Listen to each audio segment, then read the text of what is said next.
Funkin' up the neighborhood. I felt full cause the funkin' was good. Funk you in the city, funk you up in the woods. Funkin' up the neighborhood. Funkin' up the neighborhood. I felt full cause the funkin' was good. Funk you in the city, funk you up in the woods. Funkin' up the neighborhood.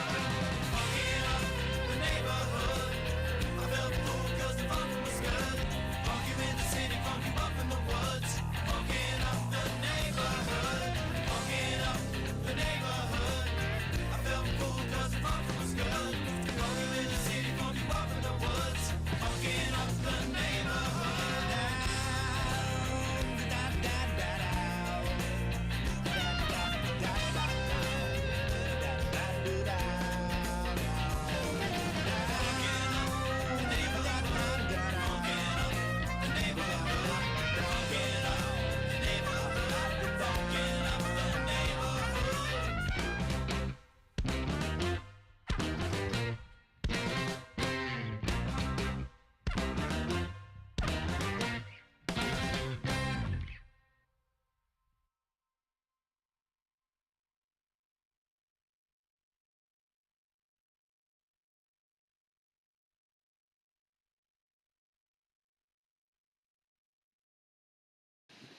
And we're live. And we're back. Welcome to the Underdog Journey. I'm Wes. This guy is David, and I promise I'm not wearing a bathrobe. It's just what my sweater looks like. So it's, the weather's finally starting to get colder, so I can bring out the sweaters. I didn't even think about that. It looks like when I'm like on camera, it looks like a bathrobe. I can't wear this with a t-shirt. It looks like a bathrobe. Yes. At like professional meetings, I can't wear this with a t-shirt. So it looks like a bathrobe. I didn't even see that till you mentioned it. But yeah, you're rocking the bathrobe over there. Yeah, you know, at this point, I've just given up on life. I just don't even get dressed anymore. It's just a bathrobe all the time. Just a bathrobe. Sorry, I didn't adjust all that time I spent over here just shooting nothing with you. Yeah. I could have been adjusting my microphone. There you go. And Matt Harmon just showed up. Ma'am? There we go. He didn't even see me. He's well, let's not get too sidetracked. Okay. Matt, how you been? Good. I need your help with chemistry. I've been told I have chemistry occasionally. Fantastic. There you go. Okay. That's why he wears the bathrobe. Move across the paper with electricity. Oh, cool. I need to find out how. How the liquid moved across? It was Developer. Okay. I pre-soaked the paper in Developer, put quartz on it, a capacitor, hit it with Tesla coil, and I created waves. Oh, cool. Were there visible waves or just in the way it developed? The second time there were visible waves. First time I didn't even notice it. I couldn't figure out why it developed the way it did. Oh, okay. We're still in intros, but yeah, we can take a look at that. Oh, cool. I have some theories. So it looks like it probably has something to do with the way the electricity is interacting with the silver in the emulsion and the developer. So that's my guess. But yeah, we can dig into that in a little bit. I didn't want to hit you too hard with it while we were going. David's like, what are we doing here? David, how you been, man? We literally I'm just sitting over here. I'm just sitting here. Like, okay, this is we've had some weird starts to the show, but I think this one's moving up the chain pretty quick. We'll add this to the Matt Harmon episodes. So this is what happens. Yeah. So no, the world moves on, much as it has this past age, all full of its own comings and goings, and barely aware of the existence of hobbits. You can buy and for that, I'm very thankful. In California as you want. What? There you go. There are no limits to Buffalo Trace in California. You can buy as much as you want. I'll be out in California next week. You can literally take a bath in it. I'm not going to do that. That would be an interesting bet. Yeah. What if you get drunk doing that? I did. I wonder how drunk you could get. I just know that I started working with wood, and I scrape and cut my hands quite a bit. And, oh man, yeah, that would sting. That would just no. In all fairness, it makes people sting. It'll do that. Yeah. It'll do that. They recommend that you don't take. Alcohol. Okay, I'm just going to go ahead and start drinking now. David, what are you drinking, man? What are you drinking? Well, I'm keeping it simple tonight. I got myself a bottle of Blanton's. Jesus. I said pee I got a bottle of Blanton sitting here, and I got a bottle of E.H. Taylor. So Nice and easy, just good, simple drinking. Good selection. How is your sense of taste back anymore? Can you taste the stuff? Yeah, it's not full yet, and sometimes it just completely vanishes. Oh, But man. most of the time, I do have this. So the taste is there. The sense of smell is not completely back. Mhm. It's a little askew. So there's certain things I liked before that I'm a little like, I don't know if I really like this so much. Right. But I'm gonna go ahead and keep eating it because I know that I should like it. Right. I'll bet when certain things start to come, like the senses come back like that, they might not come back exactly the same. I remember Yeah. when I had it was before COVID was officially like announced as a thing. Back Mhm. like around Christmas time in 2019, I got really Yeah. sick, and I wasn't really thinking about it. I didn't really pay attention, but I had mostly lost my sense of taste and smell. And when my sense of taste started to come back, the everything They was started normal. liking bathrobes for Everything, meetings. well, I really rocked the bathrobes. Everything was exactly the same except for cane sauce. You know, Cane's chicken? They have that, like, orange sauce. Oh The yeah, sauce that anchovy sauce. Yeah. tasted, like, really moldy to me. It tasted like just Oh, mold. And that's it's got to back be to brutal. normal That now. cane sauce is Oh, delicious. it killed me. It killed me. I had to start using just other hot sauces. But it was, I mean, it's back to normal now, thank goodness. So So we're down in New York City. that was a close call. We're down in New York City. New York City.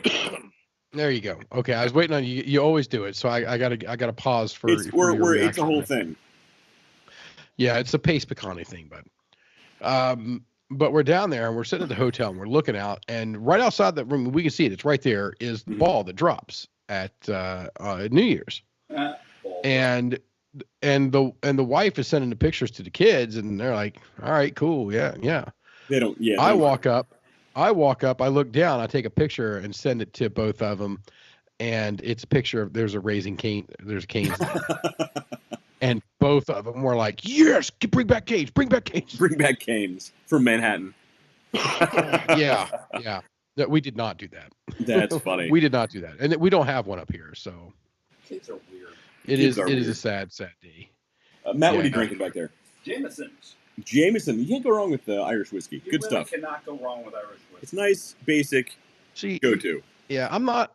So I'm not that. If I'm gonna go Irish whiskey, I don't go Jameson. You don't say Tullamore Dew. Don't even go there. Well, I prefer Sexton. Okay, there you go. That's not a The bad one. Irish whiskey they have is Jameson I've had, and if it's I'm never gonna. If somebody's like, "Oh, here's some Jameson," I'm like, "Oh, thank you so much." I'm gonna drink it and smile. It doesn't have a lot of flavor to it. Well, that's the thing. It's a very mild, very low key whiskey. Yeah, it's like you could drink it, start a bar fight, sober up, drink it Well, some you're a more, bourbon start another drinker. bar fight. Well, you're a bourbon drinker, so you like the boldness and the rich oaky, The smooth oakiness. the smooth rich oakiness of a bourbon. So it's very different from the Irish, the mild Irish whiskeys. Yeah, it that is easy sipping. But if I have to, if somebody's like, "Hey, we're gonna drink Irish whiskey," which I've never had anybody say this to me. What's your go-to? But the only one I keep here is the Sexton. That's it. That's the only one I keep. Sexton's a good one. So I said not Tullamore Dew because college was fun for me. I had a lot of fun in college. I had a lot of Tullamore Dew at one point, and now it just tastes like turpentine to me. It literally tastes like turpentine. So I killed myself on Tullamore Dew at some point. Yeah, so it doesn't even make it in, like, even the Sexton doesn't. It's not in here. It's in the I'm gonna call it the public liquor cabinet out there. There you go. Where the tequila and the vodka and I like a tequila sometimes. The gin's not in there. The gin stays in the freezer. Because that's where it goes. No, it In doesn't. the freezer. No, not if you like. Not if It you like goes- gin.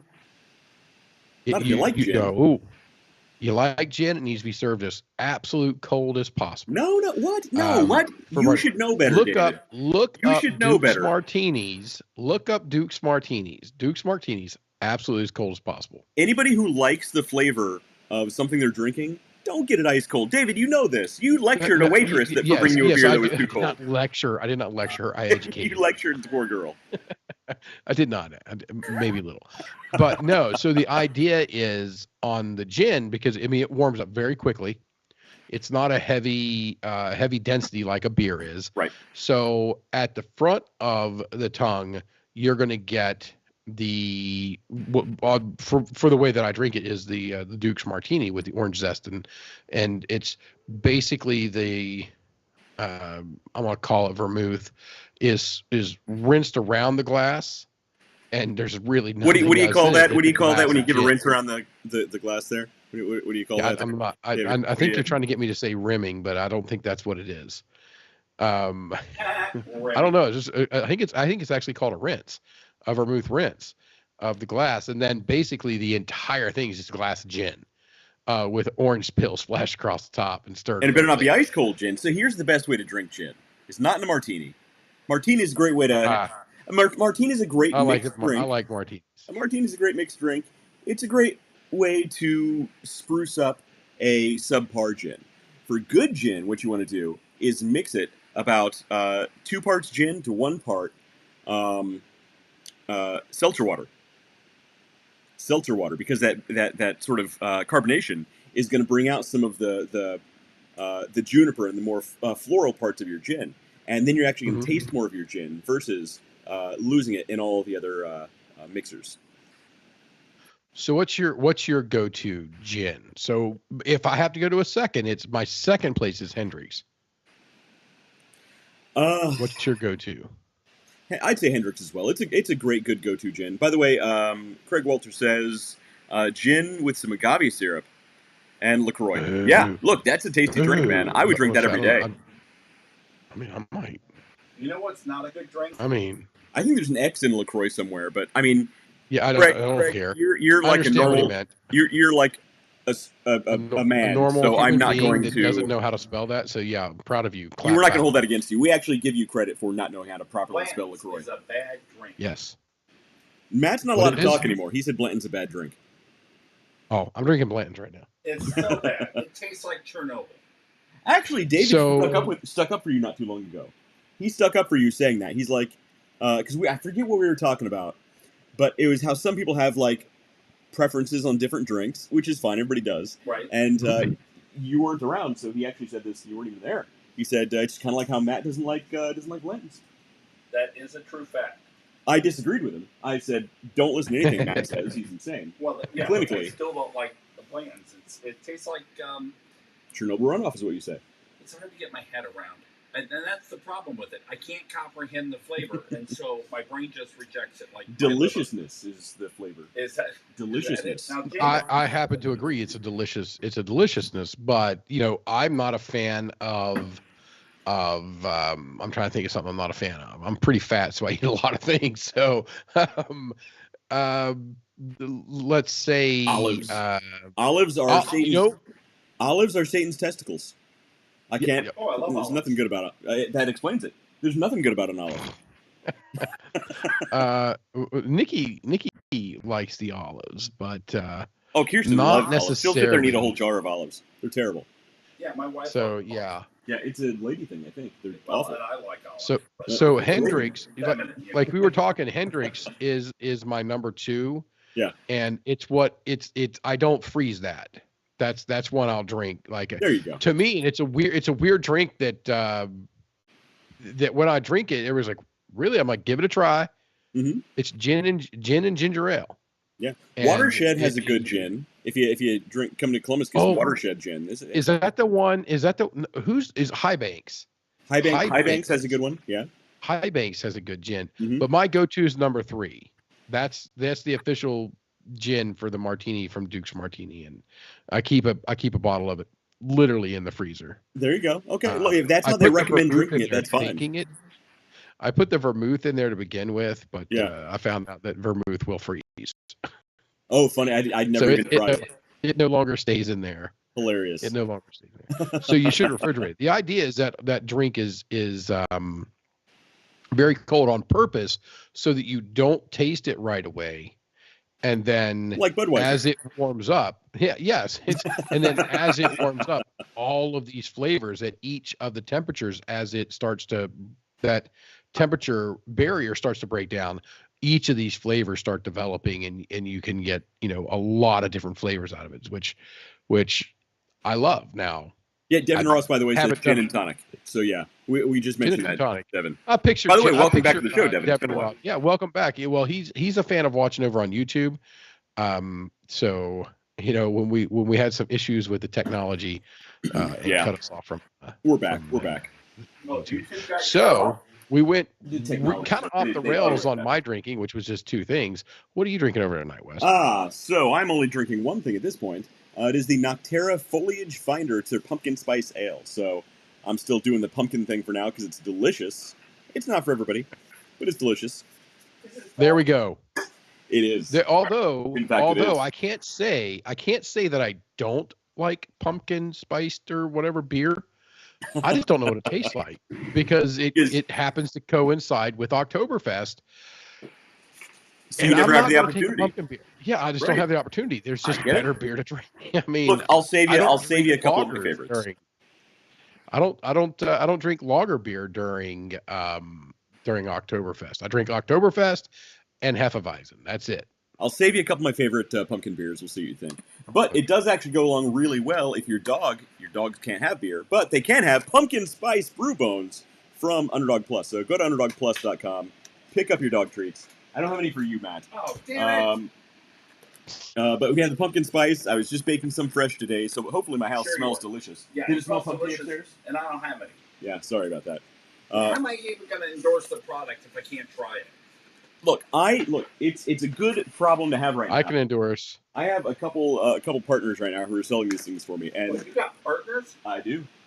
Are they vendors. They're selling dog treats. Oh, gotcha. Okay. So not partners. Yeah, but a good salespeople, a good yes. salesperson wants to call their vendors their partners. It's a mindset. Well, it is, and and that's there. They're partners. They're actually, I consider these people friends at this point, and they're not your friends. Well, they're business. They don't hate me. They actually love my product because they can't keep these in stock. Honestly, I mean, I'm at capacity for how I'm able to make these right now. It's awesome. Good problem to have.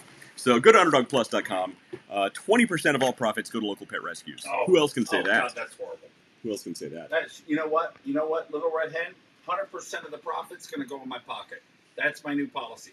All the money goes to me. So 100% of Matt Harmon's profits go to the mentally challenged. You should put that on your advertisement.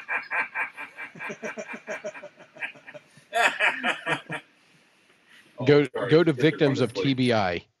That was hilarious. I would go with that because then it's at least not. I mean, you can track that. That's true. Yeah, I mean, look, if there are any people with issues watching this show, I apologize. I wasn't trying to be flippant about your problems. And, you were talking to I was me, and literally it's okay. just making fun of him. So yeah, okay. You're welcome to make fun of me. You guys aren't, but there you I'm go. drinking his bourbon. I got a free pass. Or his Irish whiskey. I don't know. I got mental problems. Okay. And we're on that note. I got to tell you, so last week I was in Half Moon Bay. Okay. My niece was getting married out in California.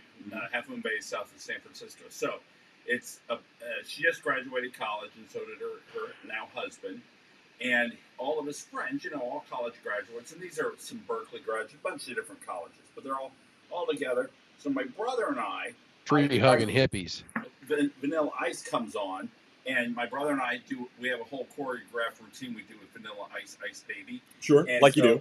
Everybody circled around us, and these Gen Xers or Gen Zs, whoever the hell they are, they're just flipping out because these two old geezers are out there just slamming it with our Ice Baby. Man, with your oldies, with your moldy oldie Vanilla Ice. Cool.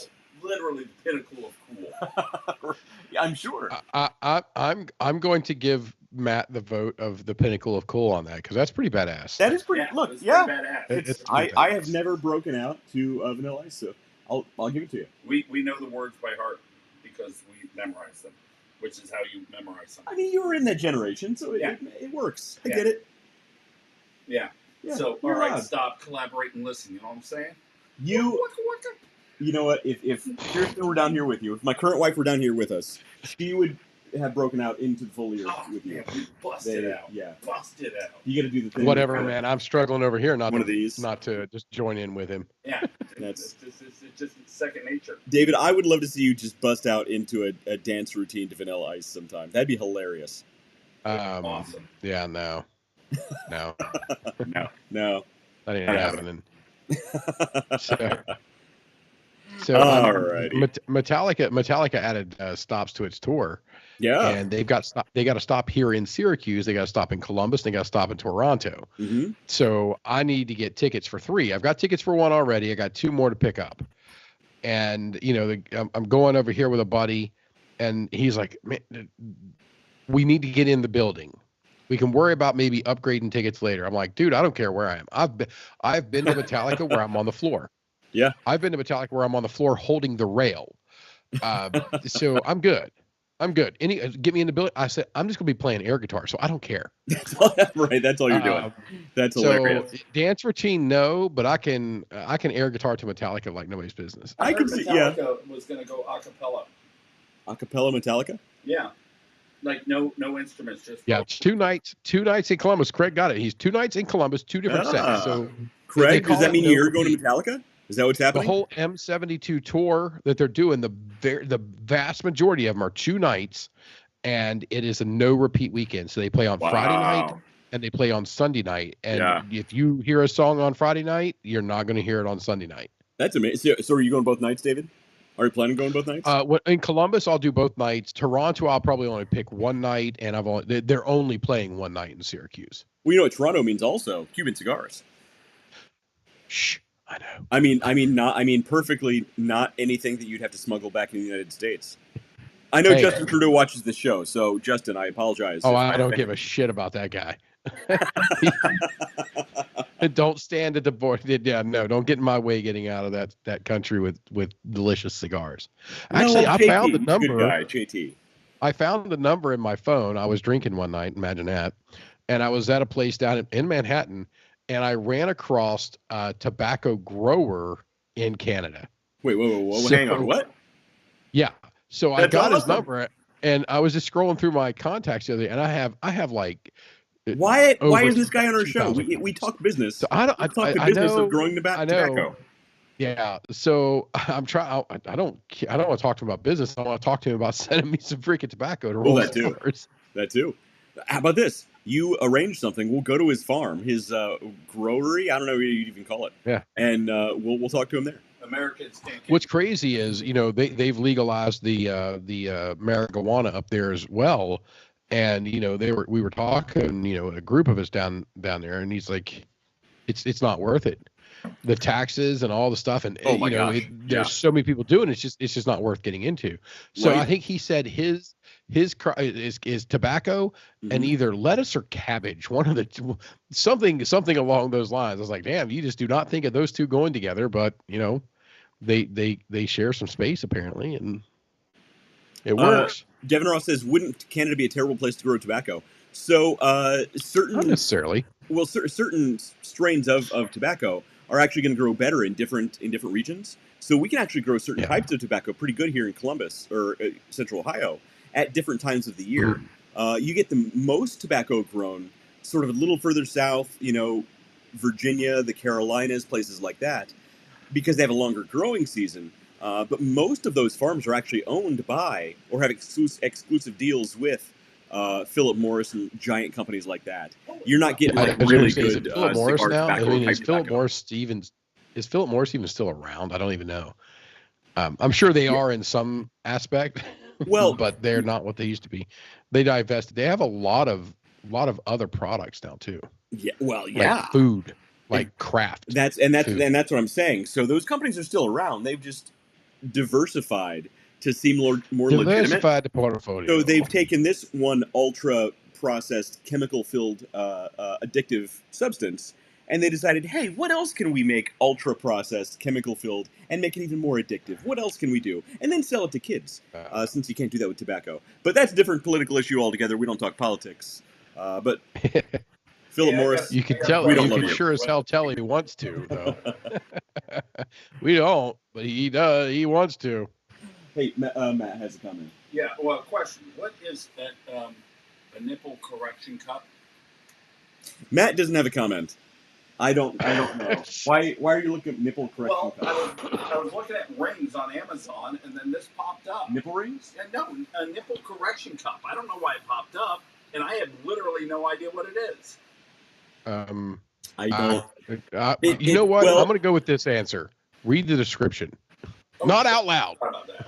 additionally, Read the- it quietly to yourself. Matt, you realize you're on Amazon, right? They Yeah. have an algorithm that looks at your past search history, and they know what sort of things you're interested in, and they will suggest things that it knows that you want. Well, apparently I have shy nipples, whatever the hell a shy nipple is. Mine aren't shy. I just don't like to show them off. Okay. All right, so Dave, this is what happens when Matt comes over. You know this. All right. So we do have a little bit of news. All right. Matt, we have a new rule for you. At least keep it semi in the confines of what the conversation is at any given time. Oh. If you can get conversation adjacent, we'll allow that. Okay, no problem. It's just West is so smart. This wasn't even Like, left picking field, man. addition. This wasn't even in the ballpark. You're right. All right, I got you. I can do that. David, in my defense, I thought he was going to have something somewhat related to what we were talking about. Your response was freaking priceless. Hold a second. Matt has a question.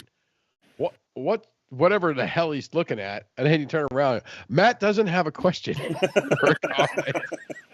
Matt doesn't have a question. He just wants to talk about nipples. All right. Yeah. I mean, who doesn't? But come on, man. Time and place. They're super special. Well, yeah. So we were talking about Metallica. So And David, so you're just going wanna to both get nights back in to Columbus. Metallica. You're going to both nights in Columbus and one night in Toronto? Both nights. I'm going to try to do both nights in Columbus, one night in Toronto, and I've already got my tickets here for Syracuse. Nice. That's awesome, man. That's cool. Should be fun. And they're going to Vegas, and I think Vegas is next door to everybody, so right. I might try to get out to Vegas to see him again because that's where I've seen him. The last time I seen him, they were in Vegas. Yeah. You're going to And Vegas. that was I might be going for a show in July. I'll be there piercing on company Monday. that I'm doing work for, the piercing supply company. It has a show in July, and there's short people, and I'm really good at the show. Yeah. Like you're really tall. They maybe take me. So I can go, hey, you want something pierced? Come on over.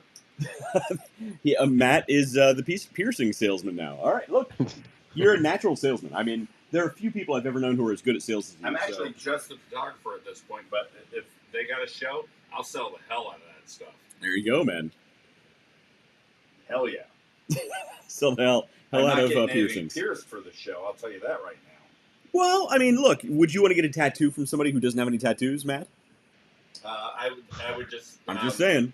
Do you get a haircut from a bald guy? Right, see? Well, the bald guy part doesn't bother me as long as you know how to cut my hair. But you going to take dieting advice from somebody who's obviously out of shape? Are you going to take food advice from somebody don't who's listen to anorexic? me. maybe I'll just do a fake. You know what? I can give you all the food advice you need. Don't ask me for dieting advice. I'm like, you look like only eat half the cake.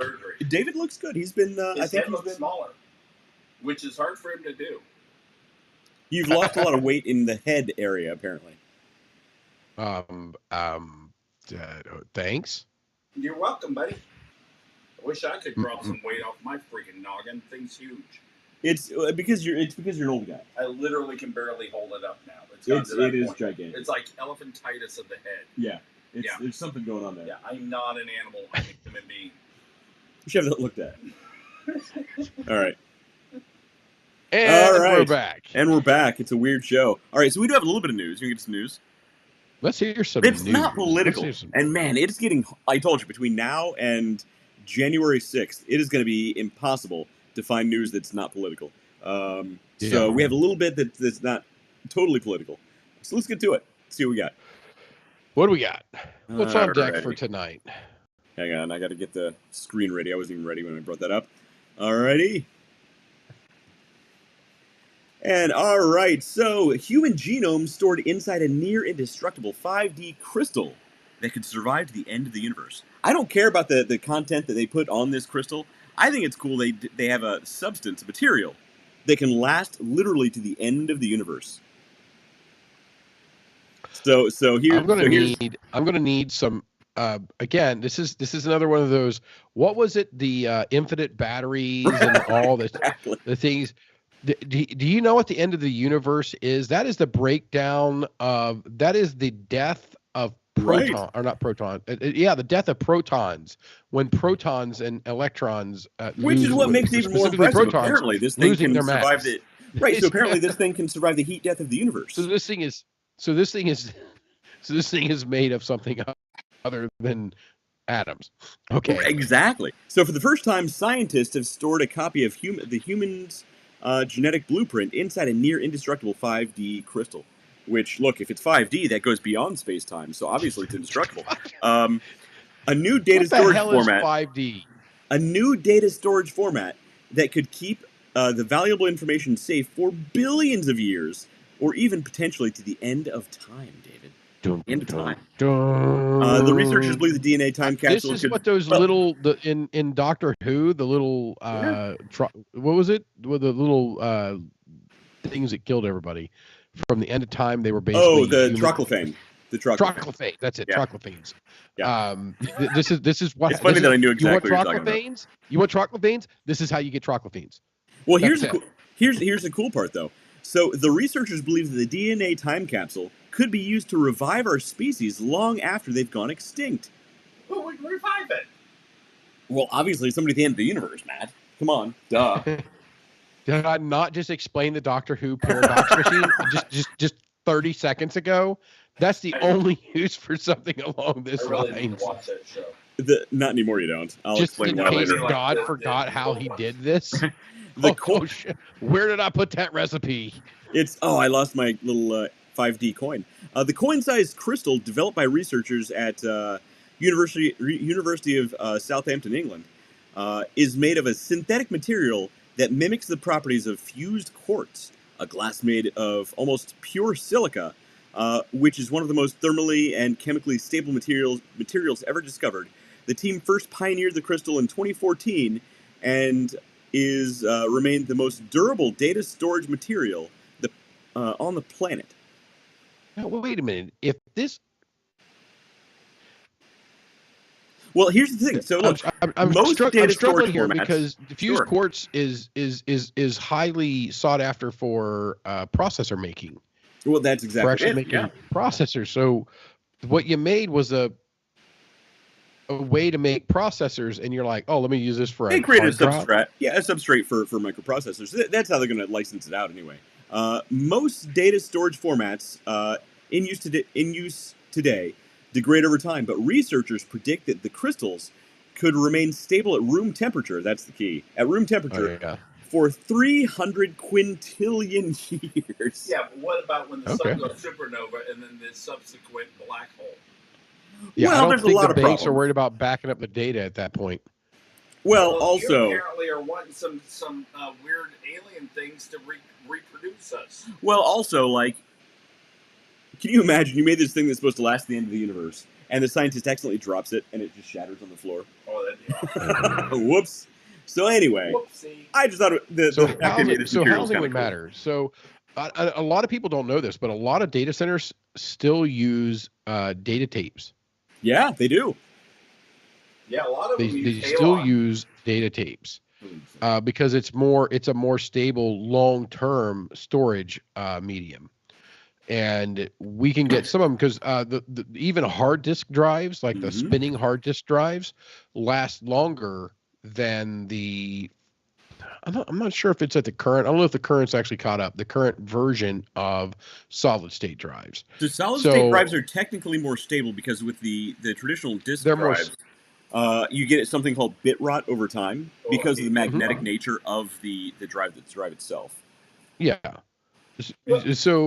So this, in my mind, it's far more than storing the human genome. Is an excellent way for us to store, and it doesn't tell us how much data is actually stored on it, but you could assume that it's got quite a bit of space there. Could be the next big thing in data storage, and the amount of data storage that's going on right now. Whoo, Well, David, it stores the data in 5 everything is dimensions. data. So it Yeah, obviously that goes one, that beyond that part space still time. got me. Yeah, that part still got me. I mean, we live in a 3-dimensional world, but they're storing it in 5 dimensions. I don't. Well, we I don't, actually live in a 4-dimensional world because we consider linear time as the 4th dimension. The 5th dimension time goes doesn't beyond exist. space time. So It's an this is abstract a pretty construct. advanced material. So I had to bring that up. I thought it was pretty cool material. Yeah, it's one of those random things. All right, next piece of news. All right, next David, piece of non-political news. There's Okay. finally scientific proof that I'm smarter than you. Oh, we all knew that. Here it comes. Mapped average IQ scores by state, David. Where are you at, New York? The average IQ in New York is 100.7, and Ohio is 101.8. So the science says I'm smarter than you. No. I was born in West Virginia. I'm 98.7. All right, West Virginia, 98. I'm way smarter than you. Oh yeah. So, So I don't put a lot of so weight these are into IQ. this is just dumb. This is like, yeah. First of all, they don't even do IQ IQ scores at school or like on in a broad spectrum testing in any kind of way. So this is just made up. This is just completely made up. Oh, absolutely. Right. And it this is probably metadata pulled from those little quizzes you can do on Facebook to find out your IQ. And those are all BS. I took one. I remember I took one absolutely. the first time I ever got on a computer. I was like in college, and I was like, okay, I didn't understand what clickbait was, so I took one of these tests. I've done one as well. It said I had 175 IQ, and I'm like, I'm doing like okay. 180 something. I'm like, yeah. No, that was not even close to an IQ test. IQ test, to be honest, is just pattern recognition. And I can see some patterns, and then I get to a point, like if you do is it Mensa, something along those lines, the Mensa stuff, I can get about 20 questions into that, 25, and I start going, this is stupid. Click, click, click, click, click, click, click, click, click, click. It's like, I mean, if I want to sit there and take my time to break down the actual, the look at it and find the rhythm or the pattern that they're going after, I could do it. I just don't give a crap. Right. I'm sitting there going, I don't need this. Look, that's what I'm saying. If I wanted to take IQ tests, if I wanted to take tests, period, I wouldn't have gone to art school. So, look. Rock on. So, yeah, plus, this is saying some of the highest in the country are Massachusetts and New Hampshire. I've spoken to people from those places. I refuse to believe it. All right, let's move on. Hey, is my echo thing turned off? Because I'm actually getting a little feedback. I didn't know if you turned that off tonight. Let me check. Nobody's complained about it, but I just wanted your echo cancellation should be turned off. Everybody watching and listening, if you hear echoes from David, let me know. And I'll turn off his mic. Let's see. Oh, we missed him. Devin Ross says Terrence Howard was right. Oh boy. Yeah, talking about the physics. So, David, I know we haven't brought his name in a while. Have you seen the Joe Rogan interview of Terrence Howard, where he's talking about his physics, his new physics theories? They're hilarious. Hilarious. I've only seen a couple of them, and I like Terrence. He's a funny guy. Even funnier now that he's saying crazy shit. He literally has this like, it's all based on the principle of 1 × 1 = 2, and he builds out this whole physical thing, this whole physics philosophy about how all math and science that we currently study, all physics that we have right now, is wrong on the most fundamental levels. And he goes on to explain how 1 × 1 = 2, and we've been misled this entire time. Terrence, one time is 1. And he explains this on Joe Rogan, and it's as stupid as you think it would be. It's really dumb, but I highly recommend that episode. I've seen a little bit of it. I looked at the other side of the table, and it just goes to show you how good of a interviewer that Joe Rogan actually is. Because he can still sound interested and not make a person feel like an absolute right. And that's something I couldn't do. I wouldn't be able to stop myself from laughing. I wouldn't. Yeah, dude, I struggle. I struggle with work, bud. I struggle with work, and luckily they got my meds right. So Boy, I know how So that. it's a little bit better. That's But funny. there for Never a couple thought of I heard weeks, one from man, all people three were doing men. stupid stuff, and I'm like, that's pretty dumb. Getting And they're close. like, "Excuse me, I'm sorry, I thought I was on mute." I said my leg went numb. I'm sitting Yeah, funny. my leg's Yeah, numb. Yeah, yeah, yeah, like your head. exactly. All right, so I mean, there's that do piece you of news. hear how stupid you are? Don't No, you I hear don't how do that. stupid you are? Yeah. That'd be rude. So I got Yeah. one more piece of news here, and David, I think you're going to appreciate this one. So for everybody watching and listening, if you've ever heard David talk about my show notes for the show, the agenda, it's basically like a giant list of bullet points. And because I love bullet points, it's easily organized. I have all my stuff where it needs to be, and I can quickly go from point to point to point and move on quickly. I don't need all the fluff in between. I can just get to my points, right? So there's an article here in Forbes that I think you're going to appreciate, David. Which I feel I'm trying to figure out what Matt Harmon is sending me over here. I'm trying to relive the old days when you were master of the lodge. Halon protects data tapes. Here's this chick that's, I'm guessing, and I don't know what these three girls are doing. Plus, I'm doing it all on West Wi-Fi, which really makes things nice. There you go. All right. It's always nice to look up inappropriate things on somebody else's Wi-Fi. I'm sure the FBI is going to be knocking on my door any minute. they And I wasn't can't doing even get anything into the crazy. article. Thanks, Forbes, you jerk. All right. Forbes is totally. 75. What was the name of the article? I got So what's the article? Because you can type in the name of the article and find it from another source and get it for free. I can. I should have had my. You know what? So we actually did a show on hacks, how to hack different things online, and one of them is a site that specifically is designed to get around these paywalls.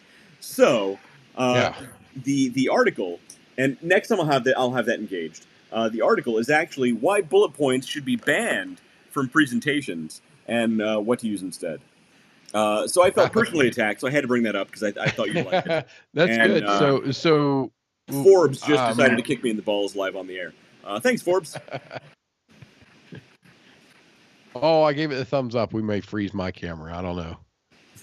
Because between Skype and Forbes, we're having good luck here. All right, so that was that article. I just we could have expounded more on what that all means, but bullet points rule. It's good. Yeah, Forbes rules. Except, I mean, today the agenda was a paragraph and links. 3 links. A single paragraph, 3 links, done. I'm like, right. I read the paragraph. I didn't even click the links. I'm like, nah, I got this. Devin Ross agrees bullet points are best. Thank you, Devin. So, talking with the wife today, I'm sitting on the couch at lunch. Was it current wife? And we're sitting there. She's actually standing over by the coffee station thing, and I'm talking to her about like, oh, I got a meeting, and at 2:00. She's like, it's David, it's 1:33. Like, it's fine. So if it were me, I'd be prepared. I'm like, I'm prepared. I know the subject matter. I don't need to be prepared. I was like, what would you prepare for a meeting with somebody who's going to ask you questions about something that you know top to bottom, side to side, in and out, up and down? It doesn't matter. And she's like, yes. I was like, I could walk through that door and be in a arena of 100,000 people, and I'm still sitting here. I'm watching the OC, drinking a little water after my lunch. Or ginger ale. It's like, I'm going to be doing the same thing. And she's like, I am anxiety ridden from you creating this theoretical scenario where you got to go talk. I'm nervous about it. She's like, I'm nervous about you. Oh no, she is not. She's not the nervous one. She's obviously never seen you in she's never seen you in a meeting before. Obviously. It must not be. I don't think she's ever actually seen me in full. Occasionally she can hear me from in here, but in full presentation, I don't care. I don't care who's in there. I've literally if I had wing topics and subjects that are either 100% memorized word for word that you have to know the entire thing and you still wing it. I've also seen you wing things on subjects that you've barely even touched on, barely know anything about, but somehow you still managed to wing the entire thing. I've seen you do both. able to just like, without I know breaking a these sweat, 3 bullet which is impressive. I know these 3 bullet points. Got this. Let's go. Right. I don't need to be the subject matter expert. I can get you to the subject matter expert. That's it. That's all I got. So today I'm dealing with some people who build medical devices, and they're talking about this process that they're doing and everything. And I'm like, oh yeah, we can do this. I've never dealt with this kind of stuff before in my life. And we just walk right through it. Why This not? guy's leaving with a smile on his face. We're thinking about putting a trip on the books to go to Chicago to do some tours of their factory and stuff. Like, all right, let's do this. Let's make it happen. Medical, You know? medical. It's not like that kind of stuff is very precise anyway. It's iffy. Your friend here, he's only mostly dead. It's mostly dead. Exactly. By the way, Dan McDonald says he likes your haircut. Oh, was it my haircut? It could have been you getting a haircut. Oh, maybe it's Matt Harmon's haircut. Matt, you get a haircut? I did get a haircut. Matt, did you get a haircut? So Dan McDonald liked your haircut. He took his Thank hat you, buddy. off. Hey, There I you got a question about the Underdog Journey bone treats. The Underdog Bones, yeah. So when you get an order, UnderdogPlus.com. how do you ship the order? Do you personally ship it out? I do. I personally ship out every single order. Do you sit, And he you're- licks the I do. stamp on so every as soon as I one. hit enter, you can just throw me over a bag of the new pumpkin spice, so I can take them home to my Charlie dog. Not currently. I actually bake all of my orders fresh. Oh, for God's sakes, you got a bag right there. These are old. You don't want these. These are for display purposes only. What about that bag? That's a All brand 4 new of these. bag. These are all 4 flavors. These are not new bags. These are. All right. I'm ordering a bag, but I want like personal. I want a signature. Like, hi, I'll- Charlie, we miss you. Matt's. Dan says Matt's hungry. Yes. Now you know our plight over here, Dan.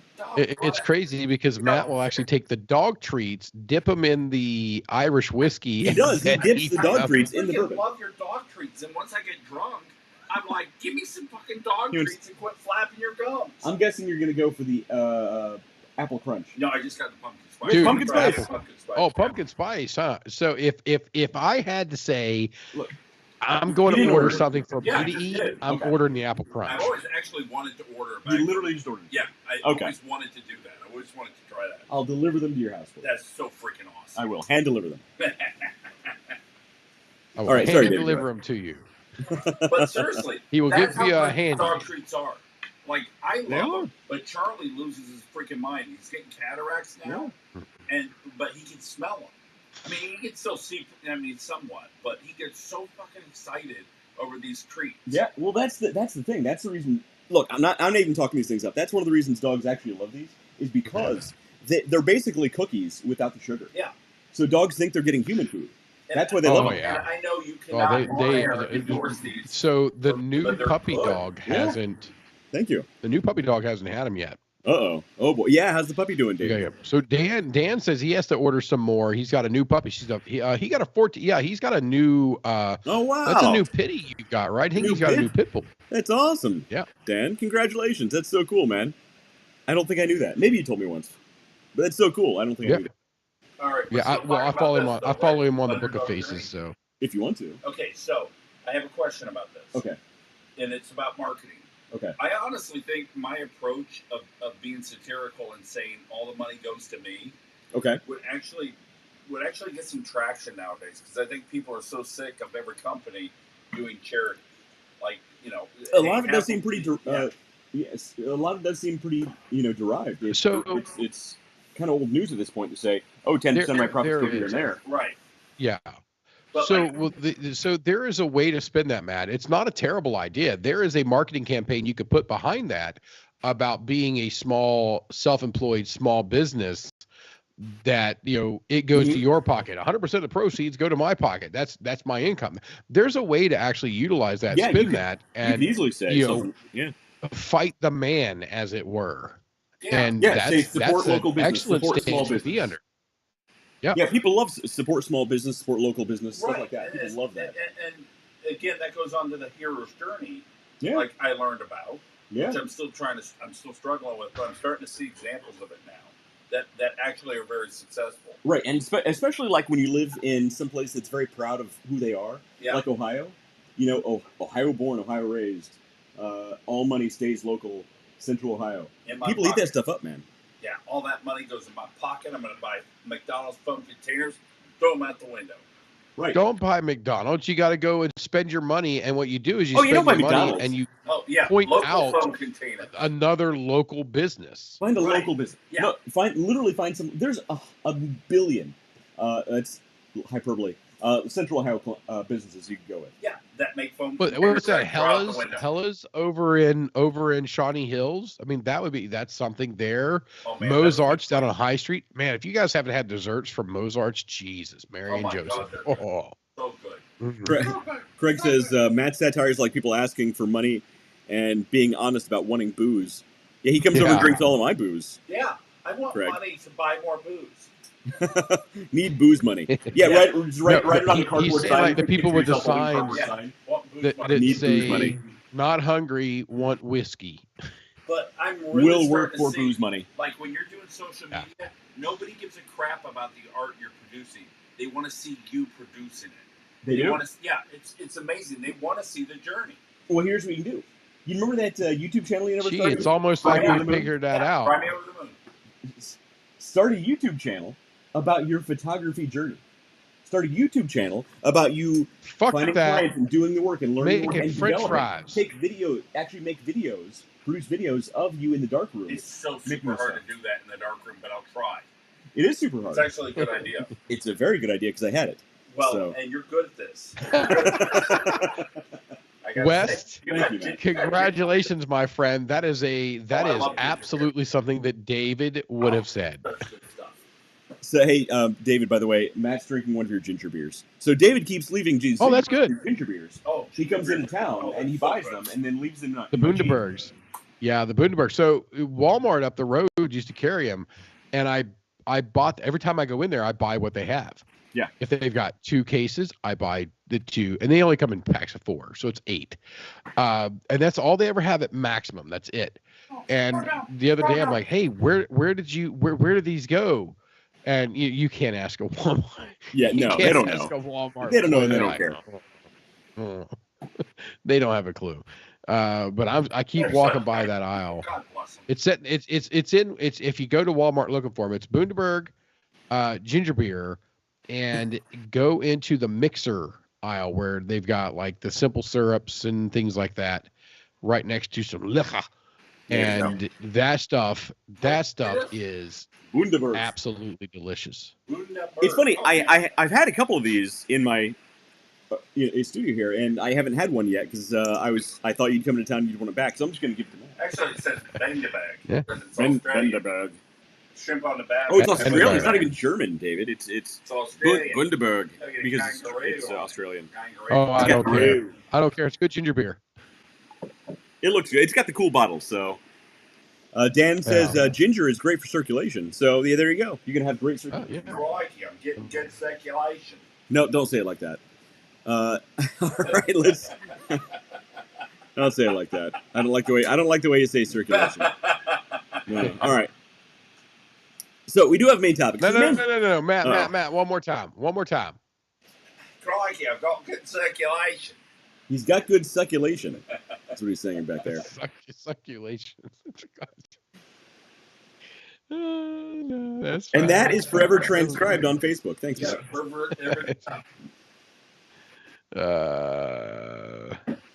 You're gonna get you turned down one of those invite to Diddy's parties, did you?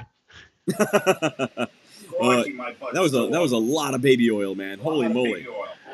It wasn't like 8,000 bottles, and I saw a photo of these bottles. Yeah, I saw it too. They weren't like the small little like gross like convenience store bottles. They were like the big gallon Well, like jugs. If you have that kind of money, why not buy a truckload? Then you're saving over the course of your life. That's what his lawyer said. So Diddy's lawyer actually came out and said he just bought in bulk. Hang on a sec. Hang on. You can live for You're 100 not helping years your and never case, use bud. that much baby oil for legitimate purposes. Well, millionaires are different. I hope I get an honest. I hope I'm. I don't think there's any baby oil in this house. I will I mean, literally. it's not like let it's him not like go. a consumable here. Right. Look, I don't have a baby anymore. I don't have baby oil. well, beyond that, how many babies do you have to squeeze to get that much oil? I mean, that is a lot of You gotta- babies. It's like olive oil. Dude, Yeah, you got to. not the conversation to talk about squeezing babies. Good point. Fair point. So, but look, here's what I need. So we're not doing politics. Maybe we should do the conspiracy theory show because here's what I want to know. The timing on this whole thing is very weird. It makes you wonder what the ultimate plan is because apparently there's a lot of names involved. And I have a feeling his lawyer is getting a lot of anonymous meetings from other lawyers, from people who might be on some of the tapes, because apparently his house is covered in cameras.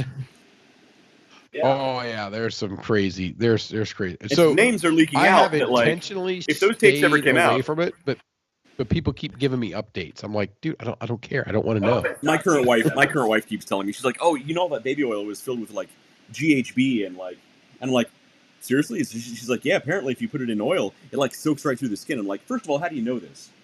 Second of all, If I were you, second of all, I'm never letting you rub baby oil on me. Your aftershave and your deodorant to the lab and have tested. Your wife may be roofing you. Right. That explains. I'll miss like 3 or 4 days at a time. I'm like, what? Hey, where am I? And she's like, oh, you should. Oh, thank you, honey. You roofied me. Roofie. Yeah, now I can sleep while you do that horrible stuff to me. Roofie. Oh. Yeah, it's the whole thing. Yeah. So, Oh man, Thanks for ruining put back that to movie. Hook. I didn't ruin the roofie for you. I mean, apparently Apparently Hollywood did. So I didn't Dan want to says, mention his name, so Dan says ginger is great for circulation. yeah, we already talked about that, and somehow that ended up talking about I Diddy know. and baby oil. All I right, know, so I was just I was just closing the loop up. weird tangent. All right, so We have an agenda. We have an we agenda. do have a I say main we topic. dig Only an into it. hour in, we can get to the main topic. Oh, an hour in of intros and just random frivolity. I love it. That's our show. My All ADD right. is well fed tonight. I think anybody who has regularly watched our show should know by now. You got to wait at least an hour before you get to the main topic.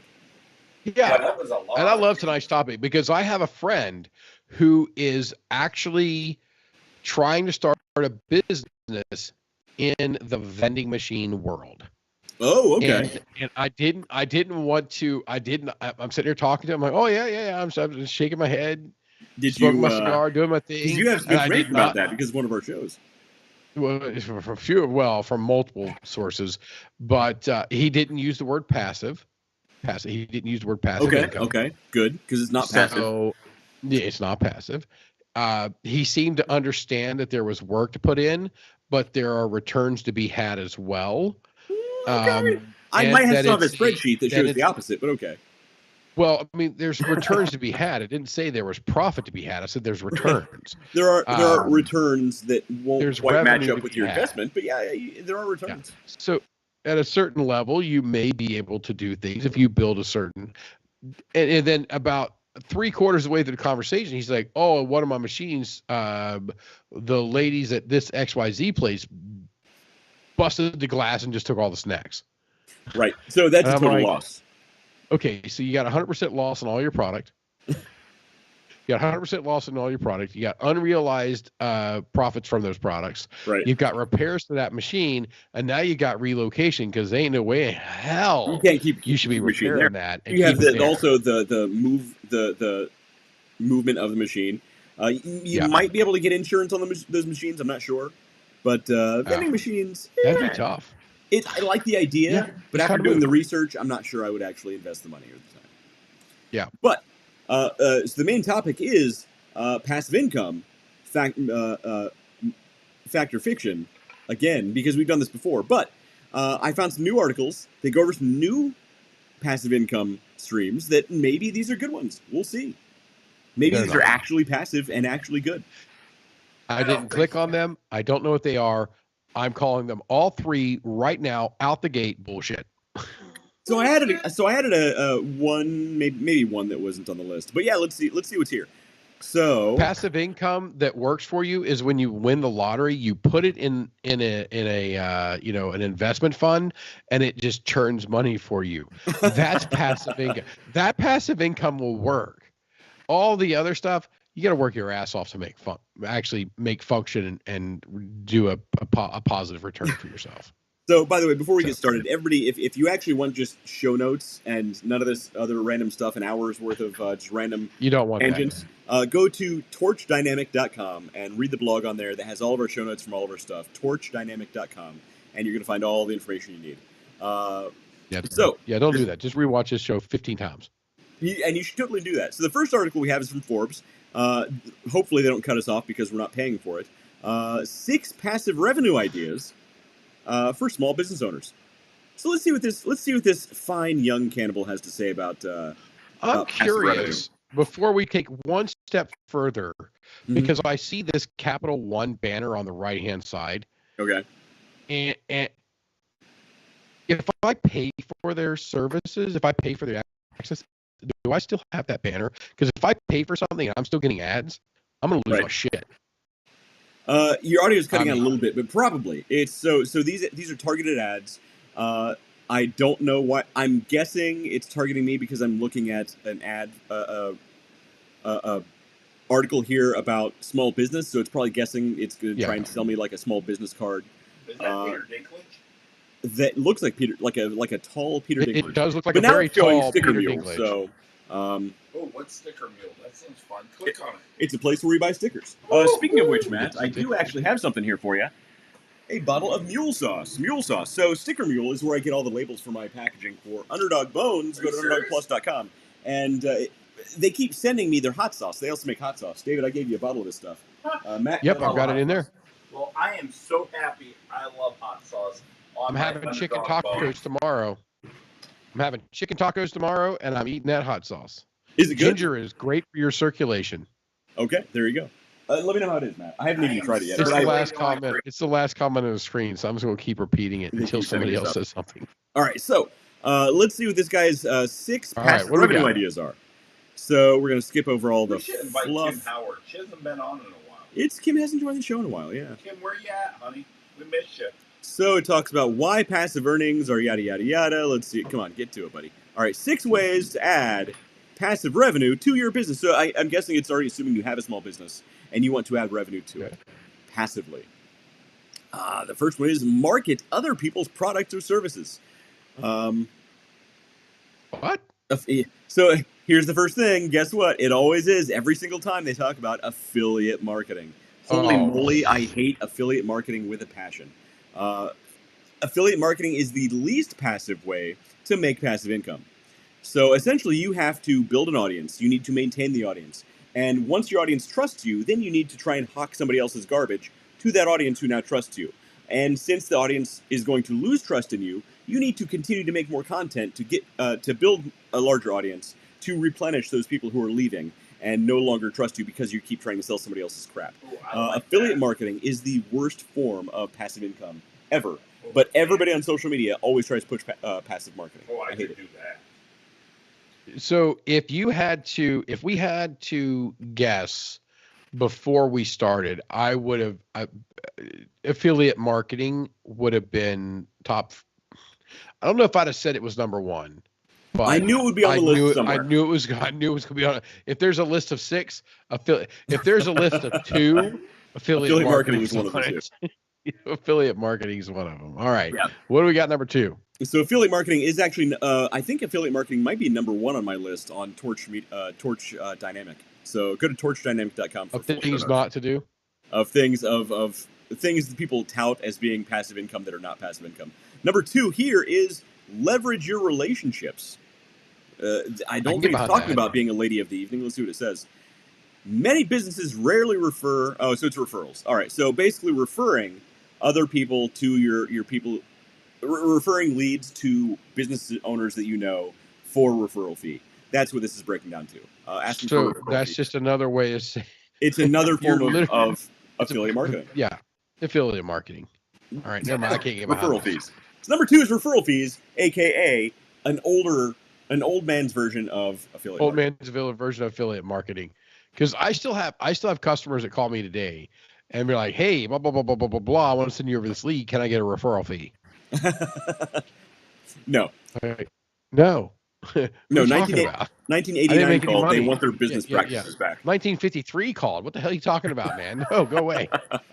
All right. You know, I just realized The madmen are gone. A dozen thoughts right now that I can't say because they don't affiliate or they don't join up with your conversation. I think they call it ADHD. That's great. Well, I've been that quiet. means I should get points for that. You have. I'm points. proud of you. Congratulations. I'm proud of you. And if I had that little Mr. Rogers neighborhood things, like you're learning, and I'm very proud of the video. I'd have it ready to go for you right now. All right, number 3. Let's move to number 3. I'll bet it's another form of affiliate marketing. Let's see. Set up a membership community. So that's ultra passive. It won't take any work at all to actually build and maintain a community. So essentially, a subscription community. So create content that people want to subscribe to. Very, very passive, apparently. It takes no work at all to build and maintain. If you're a hot chick, this is even having. I don't frequent the site, but I have to imagine even an OnlyFans page requires some level of work. It's not passive. Absolutely. So, I would agree with that. This is not passive. There's nothing passive about your body. Yeah, my body is not passive. It's super aggressive. It is aggressive. Yeah. I don't appreciate that. Super aggressive. Set up and build a membership community. Possibly the least passive form of passive income I've ever seen. Even more than affiliate. All right, let's number 4.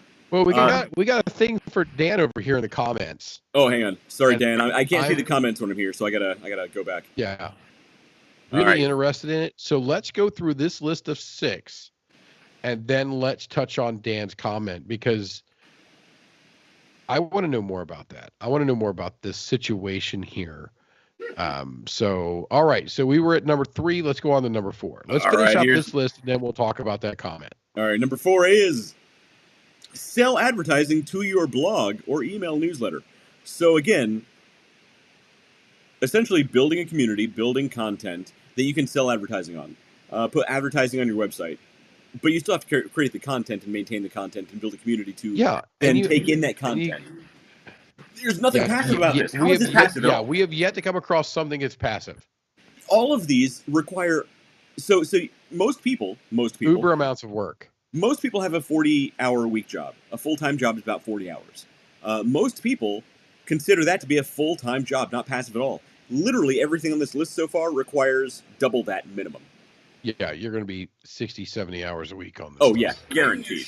I mean, selling advertising, that seems easy. Oh, everybody wants to advertise, but are you going to advertise on garbage material? No. Right. I think we should. So you have to provide quality content, which means you've got to make a huge investment into quality content before people advertise on it. Right. So not only do you have to, with this one, sell advertisement on your blog or email, I'm going to add to general website activity as well.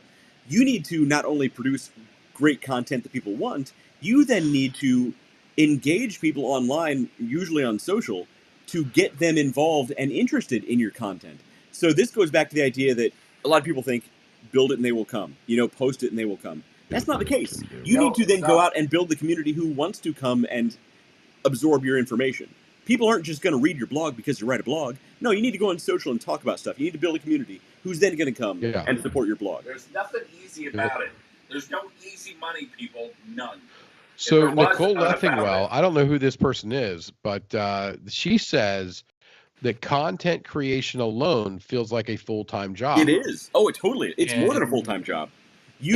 I'm going to take example of the number 1 in the world, and that's Mr. Beast. And he has a whole team, by the way. Yeah, he has a team of people, and he himself is still putting in 70 to 80 hours a week. Oh yeah. I've done 10-minute videos that have taken me 5 hours to create and edit. It takes time to do a good job. Yeah, when I was doing my I did an hour and 17-minute video. An hour and 17-minute video for work.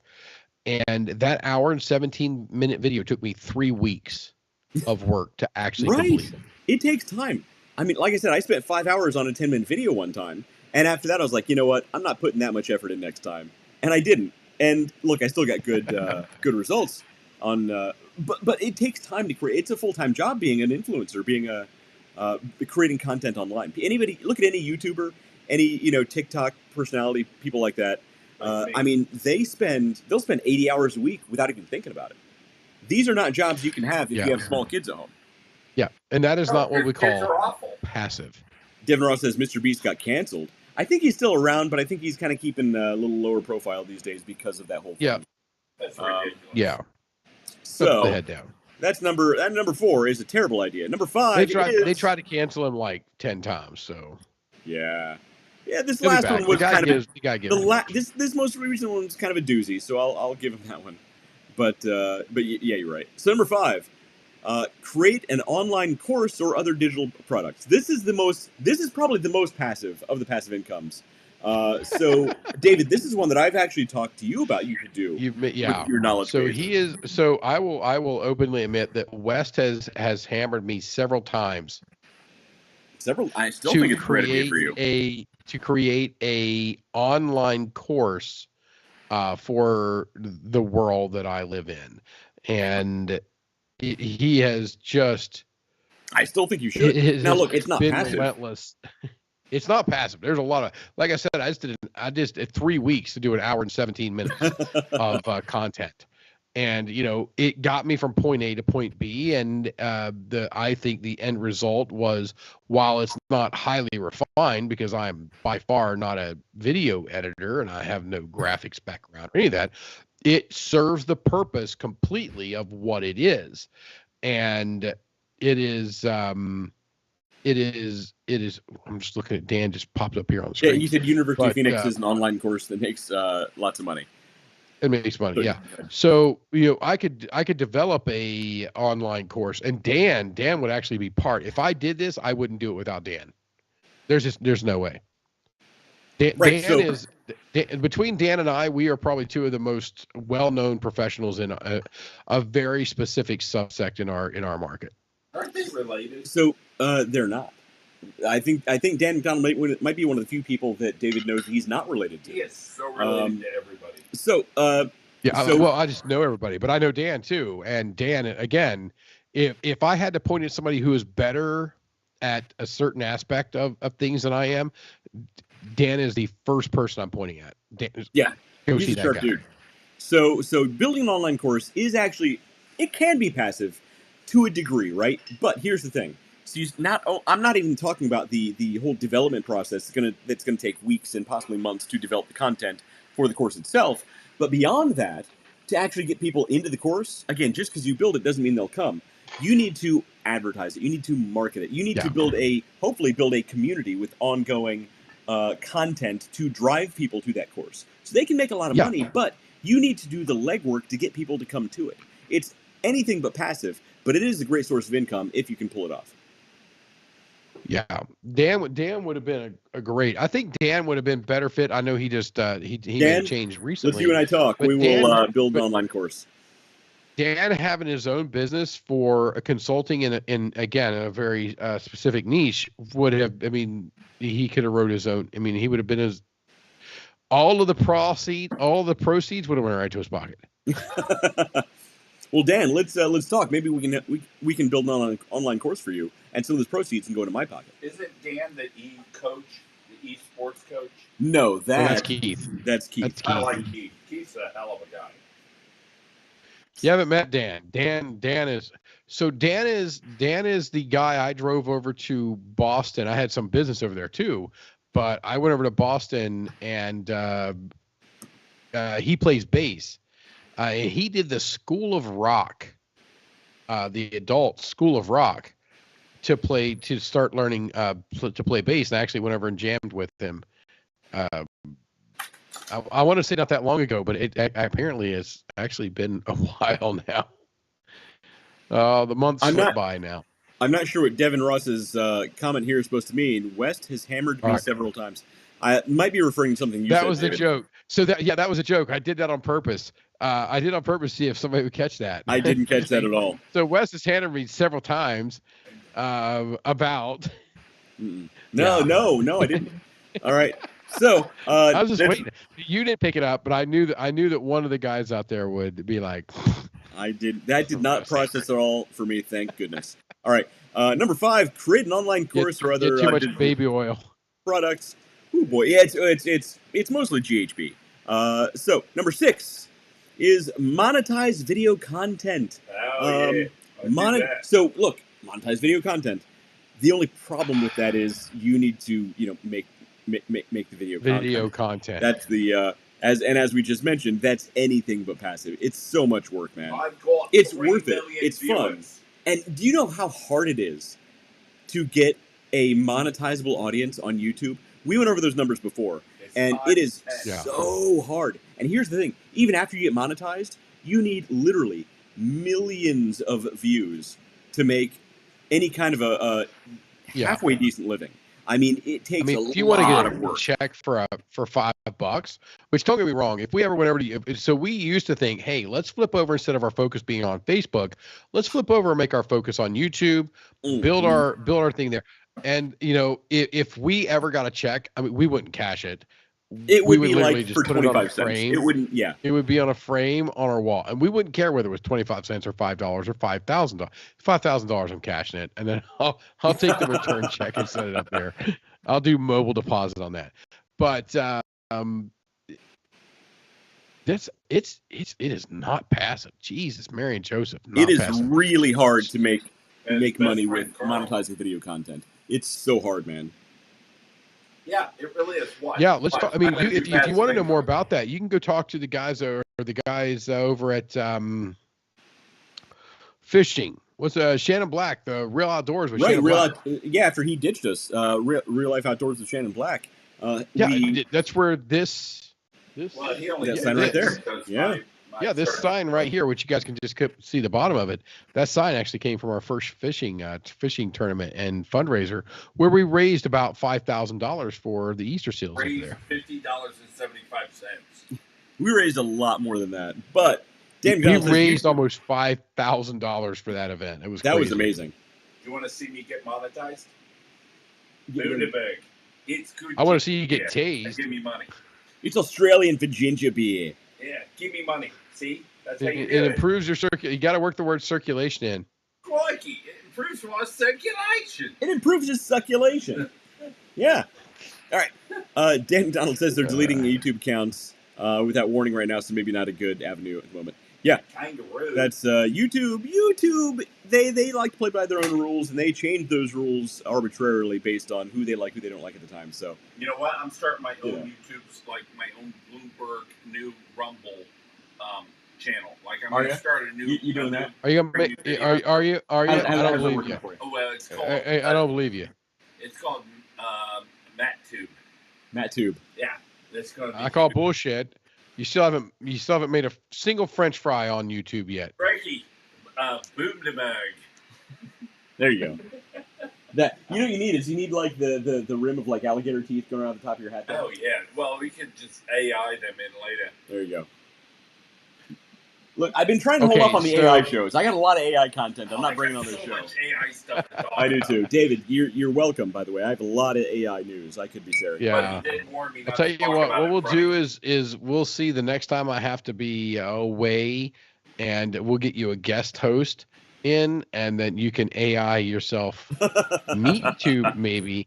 So Dan McDonald says it's Goog.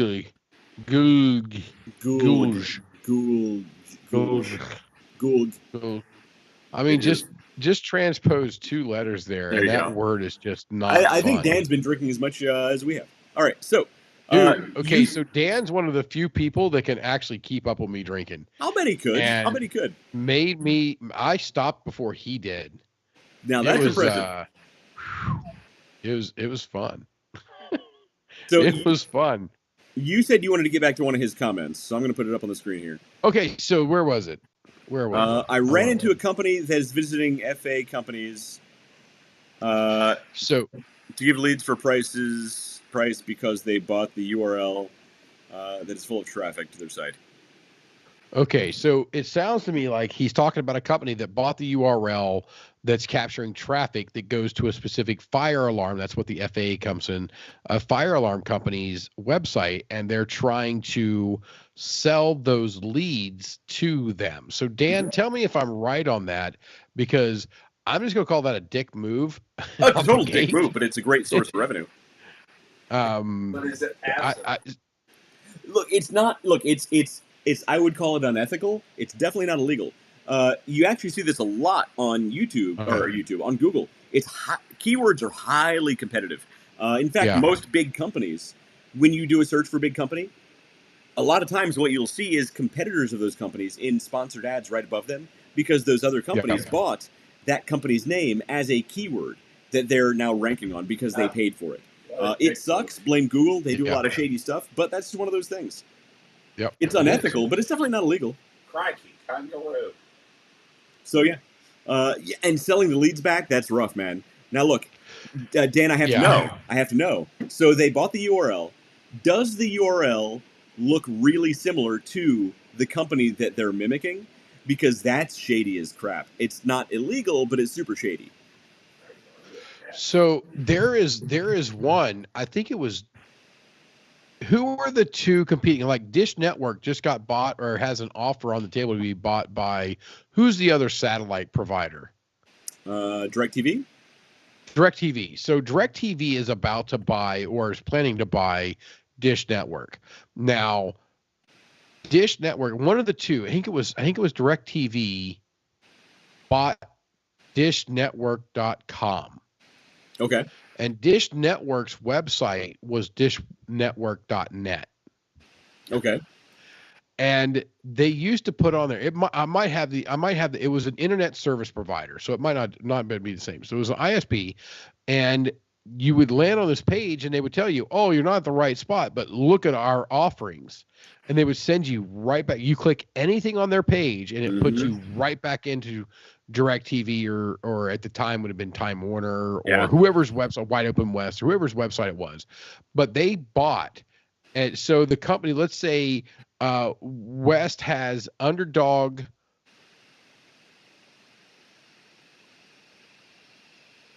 Else went on, and so it'd be me going on, and I own Purina or whatever, and I go on, I'm going to buy UnderdogPlus.com. West is going to have UnderdogPlus.net because that's what's available for them. And it was just, it's just a way for them to filter and scam. I mean, it was crazy, but it was all based upon the URLs. So Dan says no, they sell fire alarm products. So he said firealarm.com and gets lots of fire alarm information, and they're trying to partner up with fire alarm companies to provide leads in the areas. And he said no, they sell fire alarm products. Okay.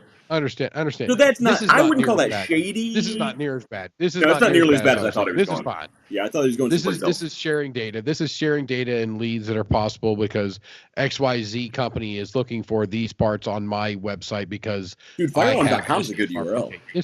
That must have cost. They sunk the money into that URL. Or they just got it before anyone else. Like Dave does. Firealarm.com. You'd have had to buy that back in the 90s. Well, they probably did. It's not coming. Well, no, Dan said this company just bought that URL. Oh, that's a lot of money. Yeah, I mean, that's a premium. That's Danica Patrick money. It's random. All right. Wow. It's random, but it is adjacent because we're talking about URL and domain names. Danica and Patrick she was a sponsor for GoDaddy. Yeah. GoDaddy. So congratulations, Matthew Harmon.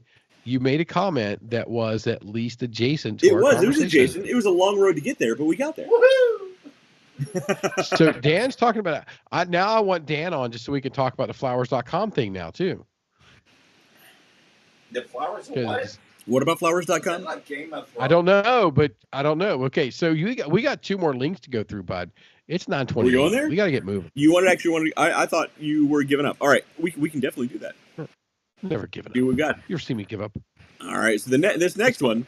So I gotta say, first of all, I'm gonna switch between a couple of links here. So this first one is a 36-year-old mom makes $10,000 a month or more in passive income. My best advice for what? I'm just calling bullshit. Bullshit. So here's the funny thing: 36-year-old mom making $10,000 a month. Let's go to this next one real quick here. Hang on. 36-year-old Etsy side hustle brings in. I think their AI is duplicating information. So there's a lot of 36-year-olds apparently making tons of money on passive income. So this first one because they're both from CBS, $20,000 a year. or I'm sorry, CNBC. So let's go through this first lady's advice here. She's apparently making more than $10,000 a month, and she wants to give us advice on how to do the same. Also, Okay, this good. article was written by her. If I was making $10,000 a month, I wouldn't tell anybody. Wait, un momento, por favor, señorita. Also, this article was written by her. That was the best. Well, that's what they say. So Rachel Jimenez, contributor, and this is Rachel Jimenez. Jimenez. With her daughter, courtesy of Rachel Jimenez. Hello, Rachel Jimenez. My name's Matthew Arm. All right, let's move on. All right, so let's get to her advice on. We'll watch it. Hey, Rachel, we'll watch you drink while you're at the restroom. Yeah, we won't let Matt get near you with baby oil. We won't have Matt get near you. No P. Diddy there. All right, so number one is do your research. Passive income does not mean no work. All right, at least she's being upfront about that. It means front-loaded work that pays off later, no matter what kind of side hustle or passive income venture you're starting. So, all right, so she's the most honest one so far. So far, that's not a bad way to start. Passive income doesn't mean no work; it means front-loaded work that pays off later. Number two piece of advice is set aside time to help your side hustle. Build a passive income stream that requires investment of time, and many people underestimate how much time they need to allocate. She's being kind of honest here, actually. So it does actually take a lot of time. Let's see. Schedule dedicated time each week to focus on and stick to your passive income goals. For example, when I first started, I would spend 8 to 10 hours each week developing the skills I needed for my business. I would say you need that much each day, frankly, for a one that's going to make you real money. Well, that's a full-side job, yeah. Once it became, she must have been working a full-side job. She's talking about her side hustle. Right. She now says, once I became serious, I started spending 20 to 30 hours a week actively creating products. Now I spend as little as 50. Hang on. I've got a quote. Now she's lying. Hold on. Here. I got a quote from West. I got a quote from West on this. If you treat your business like a hobby, it's going to cost you like a hobby. If you treat your business like a business, it will pay you like a business. So true. But here's where it gets a little shady. Once I became serious, I started spending 20 to 30 hours a week actively creating products. Now I spend as little as 15 minutes a day working on it. I call BS on that. Well, there's probably a Friday there's a Friday mid-morning where she puts 15 minutes in and takes the rest of the day off. As little as. So that might be a random day where one day she puts 15 minutes in on a Sunday afternoon after church. Right. So not technically a lie. It's just mashed in, bullshit. Yeah, exactly. All right, number 3. Although she is doing far better than anybody else ever has. She's being more honest than most. Yes. Yeah. All right, number 3. Automate everything. I actually like this. I say automate as much as possible. The beauty of passive income, should be in quotes, is that it allows you to earn money without everyday active involvement. Automation is your best friend in this process. So if it's repetitive. What's that? Yeah. I would say if it's repetitive, automate. Right, I agree with that. But that's only going to get you so far. So as far as automation goes, what's that going to mean with your passive income? It's going to mean if you want to have ads out there, you're going to have ads out there. By Facebook, by YouTube, by Instagram, by TikTok ads. And yet they're not automated, but you're not actively saying, put an ad here, put an ad here, put an ad here. You're just buying chunks of ads that are going out. You're also saying your emails, right? So when somebody buys a product, you don't want to actively send an email. You want to have, hopefully, like a MailChimp account or something that automatically sends those emails. There's a limited amount that you can automate, but in most cases, it goes without saying if you can automate, you should automate. So she's not wrong. I think it's a little misleading to say it's easy to do. Are you a cult leader? Because I found that. Does she say it's easy to do? I think she's just saying, let's automate what you can. Yeah, she's not wrong. So far, she's still on it. So far, she's still above water. All right, she's there. Look, I'm not saying she's wrong. I'm just saying, all right, all right. Number four. Don't be afraid to ask for help. Another piece of good advice, actually. No one achieves success entirely on their own. Seeking help from mentors, financial advisors, and experts can significantly boost your chances of success. That is true. That's a great piece of advice, actually. great advice. It is, Solopreneur is the best way to go broke. I think that's actually a good piece of advice. Solopreneur? I've not heard Solopreneur? Did she coin a new word? No, that's a real thing. People talk about it. Nah, I don't Oh, think is so. it? I'm in the circles. I'll take credit for it. My God, I can't. Oh, you're in the circles? You got it. I'm Okay. so excited about getting them. I will hand deliver that bag I'm of dog treats so to you. excited. Yes. And it'll save me on shipping because you live close. All right. So yeah. Yeah, ask for help. Find people in your niche. Find people in your area, in your field. Oh, don't say niche. Hey, niches get the beaches, I know, Niche. my friend. I hate that word. I hate niches. Niches get the reaches Sounds and like the a- beaches. You know, Sounds like it makes me twitch now when I hear people say niche. Because niche isn't a word. Niche. It's niche. Well, we have a niche market. I'm like, I can handle niche. I can't handle. I've got a twitch When they say they have a niche market, you're like, no, you don't have a niche market. You have a niche market. niche. Oh God, Yeah, I do correct love the them. both of you. You should get an ointment for that. Right, exactly. Oh man, I got. That's gonna itch when it dries. All right. Okay. So ask for help. Don't be That's afraid actually a to good ask one. for help. Number 5 is diversify your income sources. So relying on a single source of income can leave you vulnerable to market fluctuations and unexpected changes. I've talked to so many business owners who are still recovering from the effects of the pandemic because they put all their eggs in a single basket, their business. That's not a bad idea. Look, you should always diversify. The problem is, so look, I think you actually should diversify. Don't put all your eggs in the same basket. But at the same time, the more different channels you have going, the less passive this whole endeavor becomes. Becky You know what I and I mean? Yeah. diversified. We owe many Yeah. predators money. That's diversifying your debt. It would be saying I have a full-time job that pays me, $200,000 a year, and the passive side of it which pays me $10,000 a year. So I can say I make $210,000 a year or whatever, because I diversify. Well, No, so like I'm the still normie, working two jobs. from like a normie perspective, it'd be like, having your day job and stocks, or having a day job and, I don't know, some sort of other investment. And you should have all sorts of other investments. But like, let's say you sell on Etsy. Don't just sell on Etsy. You should also have a shop on this platform, a shop on that platform. Have as many platforms going at the same time, because you will get different audiences coming to different platforms. And the problem is, though, is you then need to create the audience to go to those platforms and buy your product. Yeah. Just because you post it on there doesn't mean somebody's going to buy it without you getting that audience in there. Developing a funnel. David, this is it's a great opportunity to mention funnels. Funnel. I love funnels. Yeah. Don't do that behind me. I love I just funnels. say funnels. Funnels. It looks really bad reading. I Oh love yeah, that's a good point. I love funnels, and I'll bet you do, Dave. I'll bet you do. they're awesome.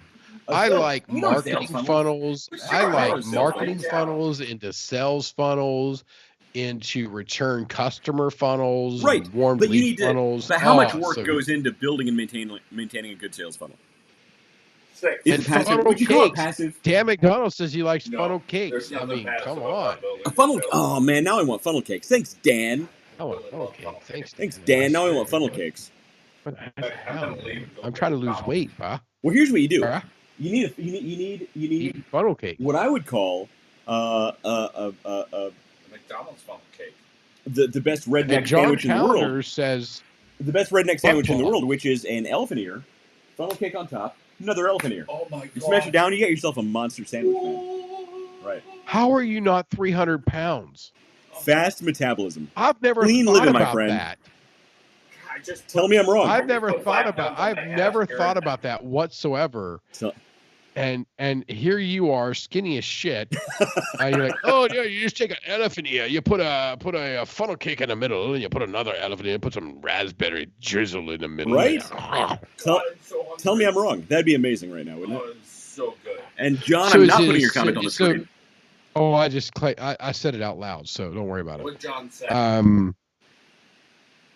Which is All right, kind of you shaped can read like a the funnel. comments. You can read the comments. So is it the cinnamon sugar elephant ear with Oh, the of course. powdered sugar funnel cake and the Yes. Oh, it's good. and then another one. Oh, it's Right? so good.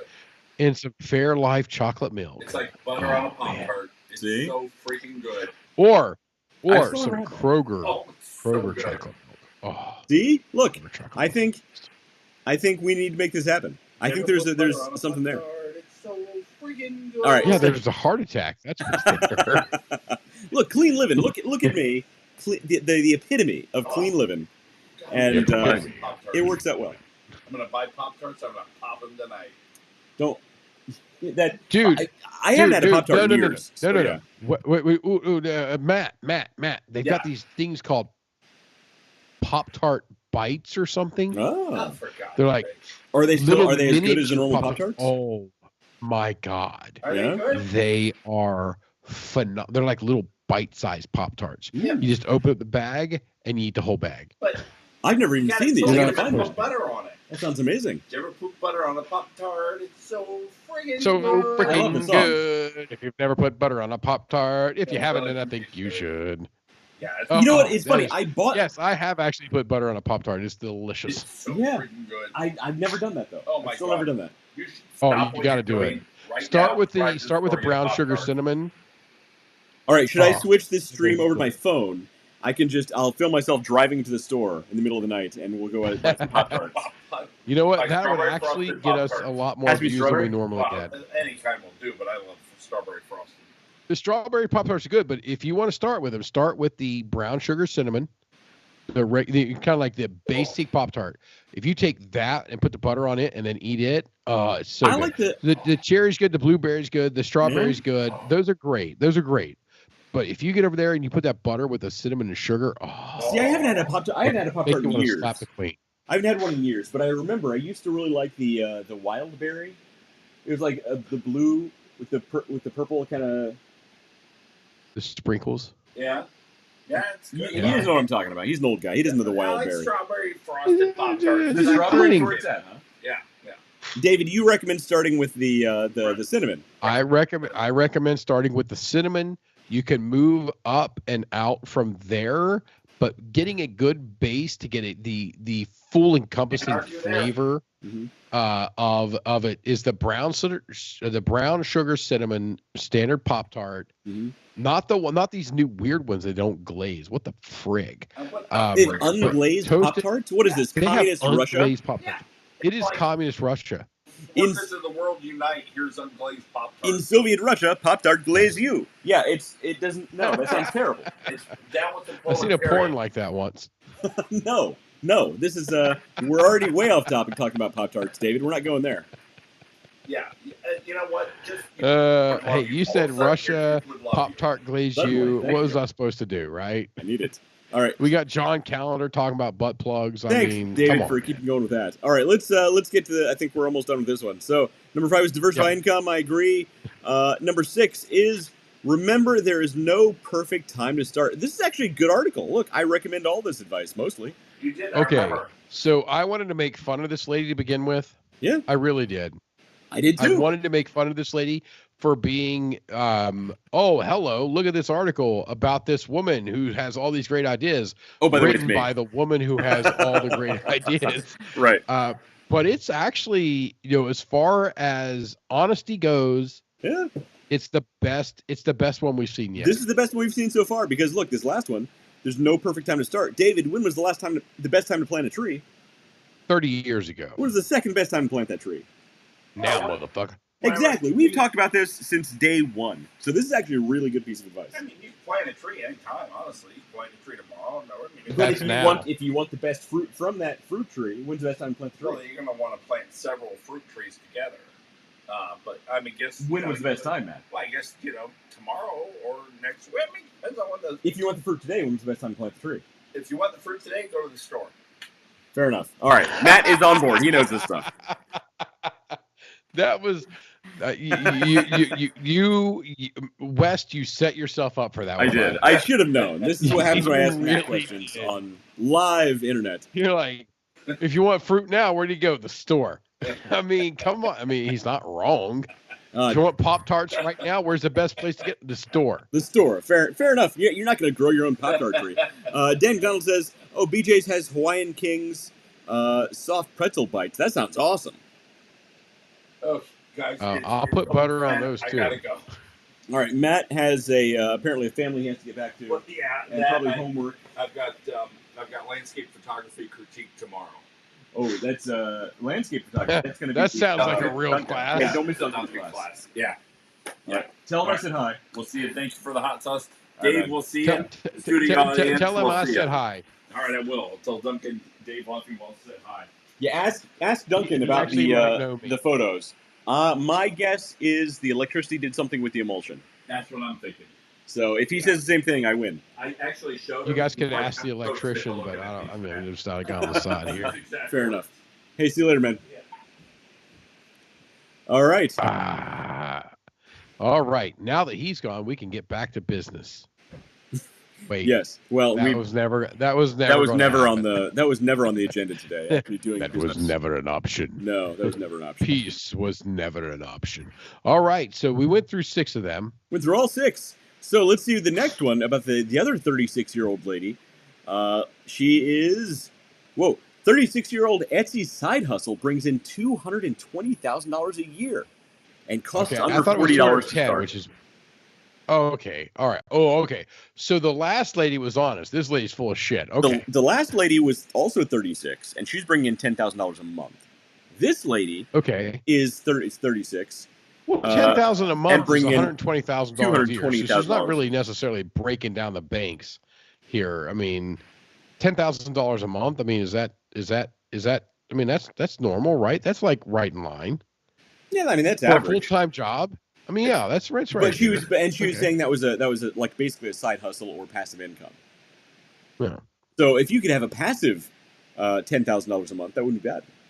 I would do that. That'd be nice. Yes. This lady says her side hustle, not even her main gig, her side hustle brings her in $220,000 a year, and costs under $40 to start. So I can buy a URL for $20 and consider that the start of a business, and then I can dump $7 million into that business and still claim that for $20 to start, you can get into this business as well. Starting with $20, you can do this. Let's see what she says. All right, yeah, I'm not going to read all her nonsense here. All right. So did she write the article? She did not. The article was written. This is on CNBC, so you know it's highly accurate. Written by a young lady named Megan Sauer. Visit her at Megan Sauer on all the socials. So we're going to skip some of the nonsense here. And then we get to where the advice begins. CNBC, make it, yada, yada. That's all right. We're not going there. A lot of people tout print on demand as a good passive income. What's your workload like? So apparently she's doing print on demand. All right, so print on demand. She says, I have a good system to keep me on print on demand workload fairly light. I'll batch 10 design candle labels one day and make a listing for them on Etsy the next day. So she's doing print on demand and selling candles on Etsy. This is what it breaks down to. When you order print on demand product on Etsy for, say, a bachelorette party, you quickly see a lot of shops to choose from. Why do you stand out? Yada, yada, yada. So she then goes on to talk about how to build an audience, how to build trust in people, or how to build people's trust in you. Guess what? She's talking about how to use ChatGPT to write your content. You also work with a business, Gold City Ventures, to coach aspiring Etsy sellers. So yeah, she's also working with, she's worked with venture capitalists and other businesses around her. So she's no stranger to just starting side hustles. She's has some business experience as well. Yeah, I don't think side hustle people talk normally to Gold City Ventures. Yeah, most side hustle people who are selling T-shirts and candles on Etsy don't have many venture capitalist friends. I'm just putting that out there. I could be wrong. Yeah, VC or private equity. Yeah, no. No. Yeah. But yeah, if you know them, use them. I mean, I guess, dumbass. Right now, she says she has about 1,500 designs that she's retired. So she apparently posts a lot on Etsy, and look, I'm not going to go through all of her nonsense here. That's essentially what you have to do. If you want to do something like print on demand, you can do it, but it's going to take a crap ton of work, making thousands of designs, seeing what works, retiring what doesn't work, and iterating on what does. Additionally, you need to then build an audience and drive them to your Etsy shop, because it's not going to happen by itself. organic sales on those platforms are almost impossible to come by. And when they do, it's a onesie twosie, and you're lucky if you're making enough that they even bother sending you a check, because most of the time, they won't even bother if it's under a certain amount. And you got to bug them for it. So if we're talking print on demand or things like that, I honestly believe you would be better off trying to sell a single push into Macy's than just go with your print on demand stuff. Oh, honestly, as much work as you'd have to do to create if you're unique designs, if you're gonna do that, create your brand. Be a person, right? Be a person of reference to it, or well, you need to anyway, because if you're going to have these shops, you're going to have an audience. You're going to have to build that audience to trust you to drive them to your shop. You're doing all of the work anyway. Why are you on Etsy? I have never. Wait, I think Nikki has bought me something off of Etsy. I've got a leather-bound book that has like papyrus. There we go. I got it. Papyrus. It's a great font. Papyrus. Yeah. Yes. Papyrus pages in it. That's it. If I accidentally click a button, it's like it takes me to an Etsy. I'm automatically off of it. Oh, yeah, I will not buy anything from Etsy. And exactly, if it comes up on Etsy, I'm out. Not to mention the fact that Etsy, by the way, takes a really big chunk of your profits. Just like Amazon, they take a massive chunk of your profits. It is not a charity. It is not free to sell on these platforms. Yeah. They take a big piece. By the way, Dan McDonald says she's on OnlyFans selling Etsy. Talk about passive marketing. Is she on OnlyFans? No, I'm guessing he's joking. Scroll down. Let's take a look at her. Let's. I'm guessing Dan McDonald is joking. Dan, I'm guessing he's drank as much as we have. Probably. Well, as much as I have. Better. Have you had any other things to drink tonight? Did you upgrade your drinking level, or what happened? No, I've gone through a few of these though. I've gone through a few of the Noctera. Oh, okay. All right. I'm only on my second one. Your video froze. I have no idea what you're doing. Oh, did it? Oh, I gave it a thumbs up earlier. You can't do that. I can't do that. you look like you're in a vice presidential debate trying to answer a question over there. We're not getting political though, bro. No, you can't do that, man. You can't say that. You can't say that. Oh, I can't say that. I can't say. All right, so we don't do politics on the show. But while sorry, David. While David resets his camera over there, I got Matt on the brain. I apologize. There you are. And I'm back. So look, passive income has the worst or best name ever because it's not passive at all. It's a trap. And good luck. Oh, Dan said he's drank 4 32-ounce margaritas. Dan's having a good old time over there. Bro, are you mixing your margaritas? Mexican restaurant? That's right, dude. If maybe we're on the TV at the Mexican restaurant. That'd be on cool. TV at the Mexican restaurant. That's great. So we should work out a contract with a random place like a Mexican food chain and get on their. Hey, you know what? We want to be. I'd be. Yeah. I would learn Spanish for that. That'd be cool. So over in Columbus, Ohio, you pull up to the corner. There's 7 Starbucks and 17 Mexican restaurants, right? I love Mexican food though. I'd eat it every meal, every day. I'm okay with it, but I have to be very picky because I can't eat certain things. So, over here, you pull up. There's a Dunkin' Donuts in the near area. I think we were having a conversation about taco shops one time. You're like, man, I hate all these taco shops popping up everywhere, and I'm like, you're insane. Over there. Yes, there's too many. But over here. There's not enough? It's you pull up, there's a Dunkin' Donuts somewhere within a mile of you and 75 authentic Italian restaurants. All right. Italian, well, you're in New York, so yeah, you have the Italian. I get it. Yeah. There's only so many fucking ways you can boil a noodle and mix in sauce, dude. Look, David.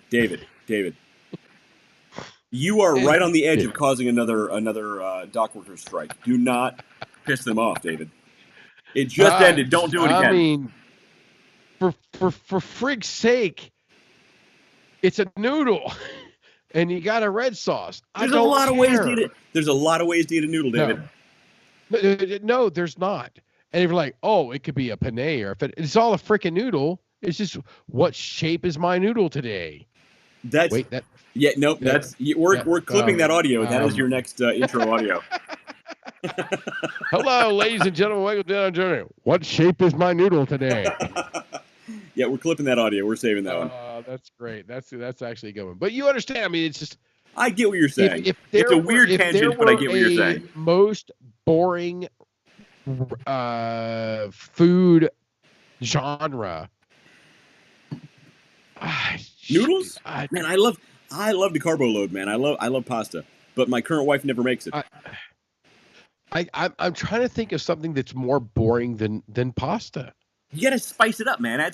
Here's what I do. I love spaghetti, and in like a really good marinara sauce, what you do is you add some hot sauce. Put some chili powder in there. Actually, not chili powder. It ruins the flavor. Add some ground cayenne pepper in there. Man, just a little bit of spice. It's perfect. Perfect. Okay, great. Except, and if anybody puts a single olive in my marinara sauce, I will murder them. Murder. I'm saying let's just ditch the spaghetti. Let's take the red sauce. Let's get some chicken.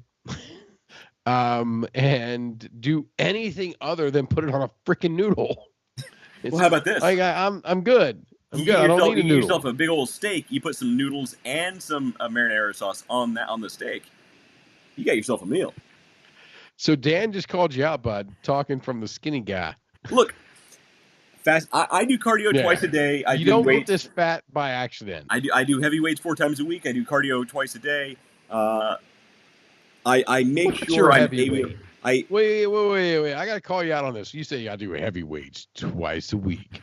What's your heavyweight? Okay, not that heavy. What do you call a heavyweight? 130 pound dumbbells. Yeah, so not that heavy. Yeah. But it's free weights. Up. But it's free weights. That's me lifting my arms. Is 130 pounds. So not like ultra heavy, but heavy like just if like more than most people do. I'll say it that way. I pick things up. I put them down. I pick things up. I put them over. That was actually a great question. That was actually a great marketing campaign. I think it was Planet Fitness. The lunk alarm they had. Oh, I hate that. And he's like, what do you do? I pick things up and I put them down. I mean, that was a great commercial. Planet Fitness. Boy, did they shoot themselves. Planet Fitness really shot themselves in the foot. Right in the foot. That's actually, that's another company that just, and they're fighting. They are fighting like crazy to try to salvage. But here's the problem: they keep making it worse for themselves. In order to do it, they're giving away margin and profitability. At that point, why? Keep making it worse for themselves because they won't put their. I understand being idealistic about certain things, but at a certain point, when your company's about to go under, maybe you should say, "Okay, the vast amount of people are pulling their money away from our business. Maybe we're not the ones doing something right." Guess what? Yeah. If you are like the last stronghold and the entire world's attacking you, at a certain point you might have to realize maybe the world's not the problem. Maybe I'm the problem. I'm not getting political. Yes. I'm just saying at a certain point you might want to take a look at what's happening. It's nothing to do with politics, because if your business is not politics, stay the hell out of political situations. Unless your business is politics, keep politics out of your business. You were doing fine. Yeah. You were doing fine before, and you had a business model that people loved. You got rid of the thing, like the people for the people who don't understand. For those of you in Rio Linda, if you get that reference, you and I are already friends. Thanks, Rush. Yeah. But basically they said, hey, I'm going to create a gym. What are the top used items at a gym? Free weights and this and that. And they're like, all right, we're getting rid of that. We're not going to have that shit. What are the things that people don't use a lot? Well, this. So then they put a low cost, $10 a month, $12 a month to get your membership in. And they don't have the things that attract a lot of people. So they can have 5,000 people signed up for a single gym that may have capacity to hold 150. We've talked about this, though. We've talked about this in the past. We did a whole show Yeah. on it. They make most of their money by people not coming to the gym. Yeah, they were geniuses on it, and then they were like, you know what we want to do? We want to kill the goose that laid the golden egg. Well, right. So first of all, they made the vast amount of their money from people not going to the gym. They made the price point so low that people came to the gym, but like 99% of the people who signed up for that low price point had it. They fulfilled their need to join a gym, and then they never came back. But they're on this like continuous plan, so they kept paying the $10 a month, and Planet Fitness kept breaking it in. It's $10. So they're making a ton of money. Also, they were the only gym that had dedicated pizza night. It was a gym that had a pizza night. Genius. And guess what they did? They said, "Oh, there's my foot without any holes in it. Let me just shoot a big old hole right there. Get rid of that big old toe." And boy, that was fuck that big toe. Who needs 2 feet? Who needs 2 big toes? And nobody needs the 2 big toes, right? They can make the pasta, you mix in the sauce, and you make it a pasta, right? Dan says they go to the gym on Fridays because they give free pizza. Exactly. I just said that they have pizza night. There it is. Yeah, it's a real thing. About it. Which is kind of awesome. Yeah, I mean, they had such an amazing business model, and then they allowed people to come in and just ruin it. Yeah. Dan McDonald says they have the smallest locker rooms too. We're not going to talk about the locker rooms at Planet Fitness, but they shot themselves in the foot. They did. So I'm talking with people here. We're talking about cigar lounges and things like that, or basically clubs and whatnot. Yeah. And I'm having a hard time getting them across. And the cigar club, or not cigar club, but the cigar store I go to has a lounge here locally, but it's almost a pay per use lounge. So you go in, you spend a certain dollar amount, you're allowed to go use a private lounge. And I go in and I typically spend that much money anyway, so I just go to the private lounge. And I'm sitting here looking at it and I'm like, you know what? This business model allows this room to make money only when in use. If you created a membership for this room, you could create, let's say the room fits 20 people. You could have 250 memberships. Limited capacity. They don't need to know that it's 250 memberships that you're offering. Right. You're just going to say limited memberships. So charge $35 a month times 250. You're going to exceed what you're getting in these individual little single. And the best part of a membership program, making money when it's not in use. Right. And the best part of a membership program, not in use. And yes, go ahead. Is you get the data. Feed you into that. Is you get the data from there. You get the data from those customers, which means you can then contact those customers. You have all the information you need on those customers to find out what they need, what they like, what they don't like. And guess what? Then cater your content, your emails to them. And you can do that all dynamically. You can actually set up a platform that will automatically send those people all the information they want about your different offerings and specials and sales based on their specific shopping behaviors, because you have their data, because they're in your loyalty program, your members program. I have all that information on torchdynamic.com. So torchdynamic.com if you're starting a loyalty program. Sorry, I had to plug your that. Website is so if I want to go to your website, I've got to go from my personal computer because it's unlisted, unregistered or whatnot on my business computer. So I've got to play around to get it out to other people. And first come first serve. That's the way it works. Some nights if 30 people, 40 people show up, then you get spillover into the outside. And you know what? If I was a business owner and I had to get into that situation, that's a damn good situation. That's a good problem to have. That's a good problem. Because then you prop the door open, and now your private room spills outward into the larger area, and now you get a big mix. There's a Well, and lot then you there have to it. then you just don't have a private room. Then you have an event, and guess what? Nothing Yes. attracts a crowd like a crowd. Like an event. Yeah. Nothing. Yeah, that's a great thing. Nothing attracts a crowd like a crowd. That is absolutely true. So think about this. You're going down the street on the right-hand side. On the right-hand side is the $9.99 all-you-can-eat Chinese buffet. There's a car in the parking lot. And the only reason is he's still there is because he hasn't made it out from the food poisoning that he got once. But on the left-hand side, you got a great taqueria making some good Tex-Mex. I'm not authentic Mexican food. I don't want nothing to do with it.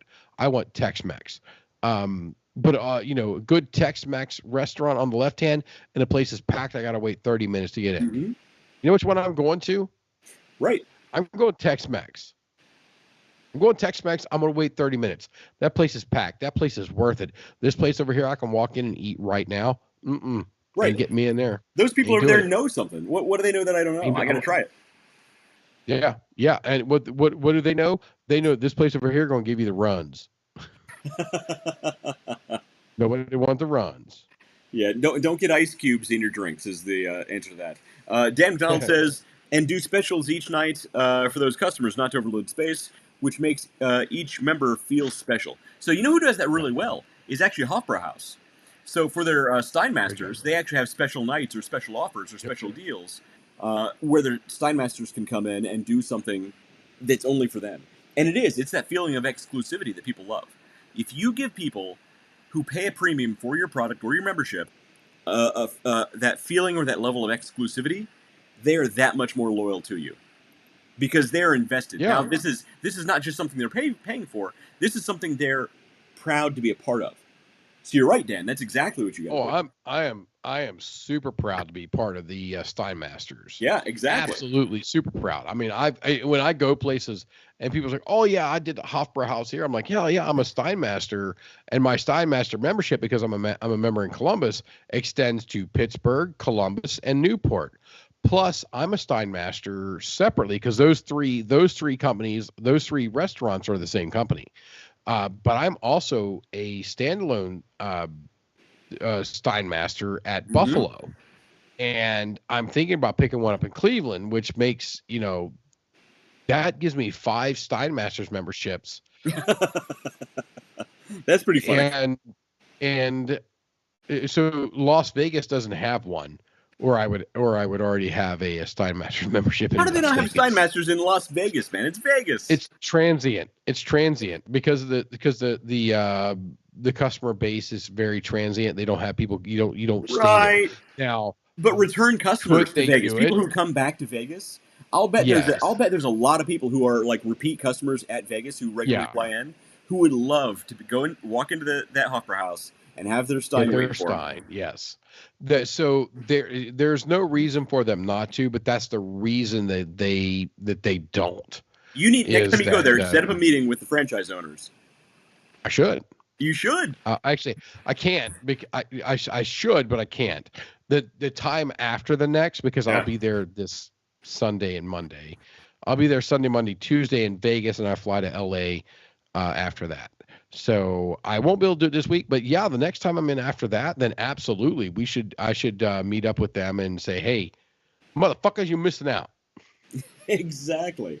Actually, here's something I want to do. Deadpool today. I watched the new Deadpool today, so I'm all full of the motherfuckers today. That new Deadpool 3, Deadpool Wolverine, was amazing. It was so good. My current wife actually wanted to go back and watch it a second time. A couple days after we saw it the first time. It was her idea to see it a second time, so it was a good movie. Yeah, I bought it on Vudu Fandango at home, or whatever the hell it's called today. Yeah. Fandango at home. I got to subscribe to that. That platform does have everything. I got to subscribe to that. There's no subscription. It's no subscription. You don't pay. Well, I got to go on there and start buying stuff. Is what I'm saying. Yeah, I do. Yeah, if you want to start buying stuff, you just start buying stuff. But there, you've got a section that said it's marked free, and anything that's in the free, it's going to have commercials, but you get to watch. I don't mind commercials so much. For free. I'd rather watch commercials on stuff that's free versus these dumb platforms I'm paying for a subscription for, and I still have to watch commercials. Thanks, Hulu. Yep. You jerk. Oh yeah, Amazon Prime. I'm literally about to cancel Amazon Prime. There's Right. commercials and everything. It's like, why am I paying for this if I'm still watching Yeah. commercials? So they must be, and you can tell that the market is down. So this is, I think, this is something I would love to get the data on. I think you can tell the economy is in a downward curve because of the amount of commercials and ads that are in your YouTube videos. All right, fair enough. And I would love to track the correlation between the number and frequency of advertisements on YouTube, also with the plus minus on the GDP. That is an I think interesting that would be the correlation. most. Yeah. I think that would be the most true, assessment of it. That's an interesting. I hadn't thought about that. So in past lives, I've done a lot of multi-touch attribution modeling for large marketing campaigns. Multi-touch, huh? So you did it for P. Diddy. There was very, very little baby oil involved. But look, sometimes the executives need what they need. But so basically, you're looking at how these campaigns do across different platforms, across different channels, and you see which performs best, how they perform, and that's interesting. That's a good one to see. The more these platforms that start to add advertising, how that might relate directly back to the economy in general or different segments of the economy. Yeah, I'll bet there could be something there. I almost guarantee. Actually, I do guarantee there is some correlation, but I just want to see how tight they run together. Mm-hmm. See, Dan McDonald says, "Who needs lube?" Oh, I saw that. It's look, Dan. Sometimes you got to do what you got to do. So I think the ads are actually driving a lot of people away. Frankly, I would love to absolutely. See because think about it. Most people right now are probably spending more on subscription platforms than they were on cable in the first place. I think cable TV, I think landlines might make a small comeback before some of these platforms start to realize, oh crap, we're shooting ourselves in the foot. Yeah. And start to pull things back a little bit. I've said this a couple times on here. Now's the time for Spectrum and whoever else is out there that's still in the cable TV market. Yeah. You have an ability to so right now Disney needs to Bob Iger, listen to me. Bob Iger doesn't take good advice from anyone. Yeah, Bob, listen to me. Right now you need to sell Disney Plus. It needs to go away, right? You know this. I know loss. This. Everybody in the world knows yeah. Yeah. You should never have owned the product, the distribution. It shouldn't have been allowed to begin with. But you need to divest. You need to do something that saves your reputation, your heritage for the Disney brand. Sell Disney to Time Warner, Disney Plus. Disney Plus, the content. So now inside of Time Warner, because of the way that it all works, it's all IP based anyway. You can have that selection of the content. Now your products are going to improve because only the products that are quality and are going to be viewed are going to make it through, because you are no longer trying to fill basically an entire platform of content. Well, so basically like nothing on Disney Plus is going to get through except for Bluey. That's literally the only thing on Disney Plus that will continue. No, they got National Geographic on there. The Marvel stuff is on there. With the exception of a handful of stuff. When was the last time you watched anything on any of those other sections of Disney Plus? I would rather go to National Geographic section of Disney Plus than watch. No, I'm not saying would you rather. I'm saying when was the last time you did? Because granted, I love National Geographic as an idea. I think they have like 3 shows on National Geographic that I would bother spending my time on. The rest of it is like, it's fun. I'm glad it's there. I'm not going to spend my time watching it. You know what I mean? Well, that's it. But National Geographic is National Geographic. It's Dan McDonald says Star Wars. Dan, you can have it. I'm done with Star Wars. Star Wars is dead to me. So that's the thing, is because we're not forced to watch subpar content, because people, because Time Warner's going to go, I'm not buying that. Yeah. Spectrum. I'm sorry, Spectrum, Charter Communications, whichever part of the business is doing business with you, is not going to buy that. So the people that are pushing off this content that's garbage, they're like, oh, we're going to do this and this and this and this and this and this, and the buyer goes, no, I'm not buying that. Right. All right. Then you can go sell that to somebody else, and you're going to keep going down and down and down and down, and the revenue value is going to go down and down and down and down until it's just no longer viable. Disney and hasn't made that's going to be killed off. Yeah, Disney hasn't made money overall in like a decade. They're not making money. Yeah, they're having a rough time right now. But there's ways to do it. So if Spectrum was to do that, if Spectrum / Charter, it's the same company, Charter and Spectrum are the same company. If they were to actually do that, they could salvage, and the how's that cutting the cord working for you campaign.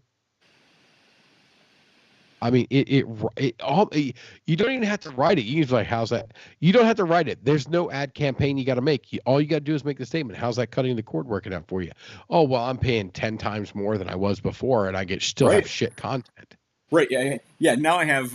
Now I'm paying for 25 subscription platforms. Yeah. And there's still nothing to watch.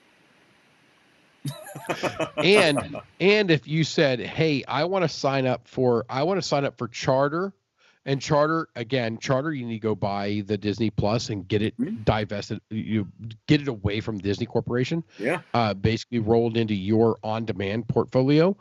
If you did that and you offered a service with a checkmark box, hey, unsubscribe me from all of my current subscription services, but because of the metadata, it's all there. They know who you have for service, or all the other subscriptions that you have. They know.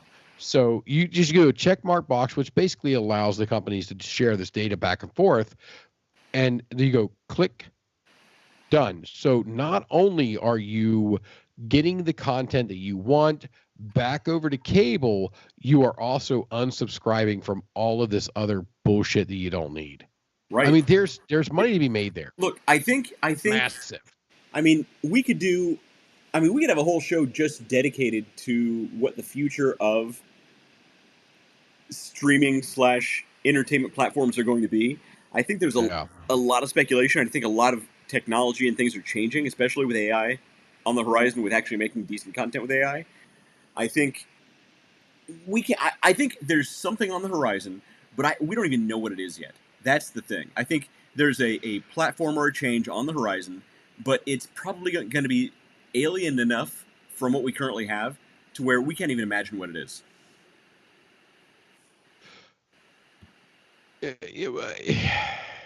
Yeah. So Dan just said, how will AI TV be?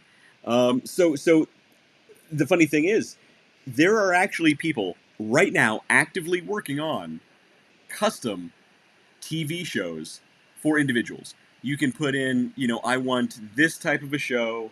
Basically, the algorithms learn you. Yeah, you talked to me about this. The algorithms learn you. They learn what you like, what you don't like, what kind of things you're into, what kind of storytelling you're into, what type of visual content you're into. And these platforms will actually develop a show or a movie specifically based on your individual interests and preferences. And these are things that are actually really on the horizon that people... It's so alien from everything we've had in the past.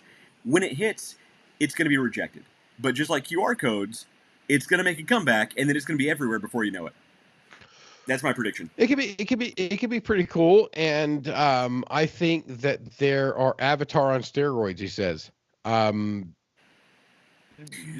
The Last Airbender or Smurfs, because there's two different avatars happening here. That was. It took me a moment. It took me a moment when you said Smurfs to get that. Yeah. So I prefer The Last Airbender, but I prefer the cartoon version. Well, obviously the cartoon version. You're not going with the M. Night Shyamalan version. The Netflix version wasn't bad. It wasn't great. I couldn't get through the first episode. Now I couldn't get through the first 10 minutes Yeah. of the M. Night Shyamalan Ding Dong Yeah. version. But the first I never made it through the first episode, and I think they killed it. They did. Killed it's it. It's not being renewed. It wasn't terrible, but it wasn't good. How can the pinnacle was the cartoon? Yeah. And there was no way to improve on it. Leave it alone. Yeah, you're right. That was one of those. Yeah, that's one of those things. It's like perfect. There's a few franchises like that. They're like, every once in a while somebody comes along and says, "What if we did a version of it that did this?" Yeah. And you're like, just don't even try. So I watched the Deadpool, right? Yeah. And Deadpool 3 was amazing. Wesley Snipes in there is like, there's only one Blade, or something like that. Well, that was an in-joke like, because they were going to make a new Blade movie, and it got canned. Yeah, good. It should stay canned. They had it fully cast. Stay canned. Apparently, they had it fully cast, and they were like right on the edge of starting production, and then like they just cut it out of nowhere. Yeah, good. Keep it cut. Yeah. Blade is Wesley Snipes. So leave it alone. The guy that they were going to have play Blade, I think it was Mekhi Phifer was the guy's name. He has no jawline. He has a very, very skinny face. He has no jaw. It's like his head like shrinks down into his neck, and there's like no jaw. And it's like, how is that intimidating? That's not a scary guy. Like Blade. Suckerhead. First of all, in the comic books, by the way, Blade is British. Thank you. Secondly, Blade's supposed to be a scary dude. You're not supposed to be like, yeah, I have pencils with thicker necks than you. It's not. And this is coming from a skinny guy, as you guys keep saying.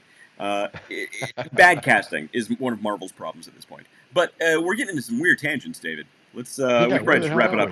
We've been going for over 2 hours. Yeah, we really should. It's 2 hours and 21 minutes. I'm only 2 bourbons in. But I thought bourbons, you mean 2 bottles. They were heavy pours. you do like a heavy pour. I know this about you.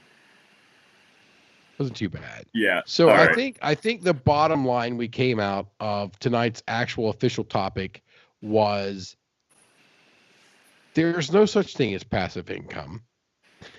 Unless you won the lottery or you were gifted money by your parents or grandparents and so on, that you put into a fund that's just paying you off for actually doing nothing. You did nothing on the front, so you need to do nothing on the back. Right. That is passive income.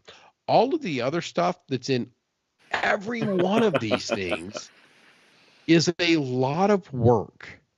A lot of work. If you like more than a full-time job's worth of work. Yes. If you need help with any of these, Wes and I are both here. We can get you where you need to be or where you want to be, given if you're willing to put in the amount of work that's required. Yeah. But it's not passive. It's not passive. And we also found that there was one chick out there who is 36 years old, a single mom, that actually told the truth. That I'm not sure she's actually pulling down $10,000 a month, but her advice was solid. I think she was more honest. She was more honest than anybody else has been so far. Right, her advice was solid. I'm skeptical about how much she said she's bringing in. Let's see. So we're not going to talk politics, Dan. But yeah, I get what you're saying. So anyway, passive income myth. Myth busted. It's still not passive at all. It's not passive. Not even a little bit. So even with dancing here with Trump, I mean, even his businesses and things like that, it's not been passive. I think he got some money, so there's part of it there, but he has taken that money and put a ton of it in, and people who really want to do well.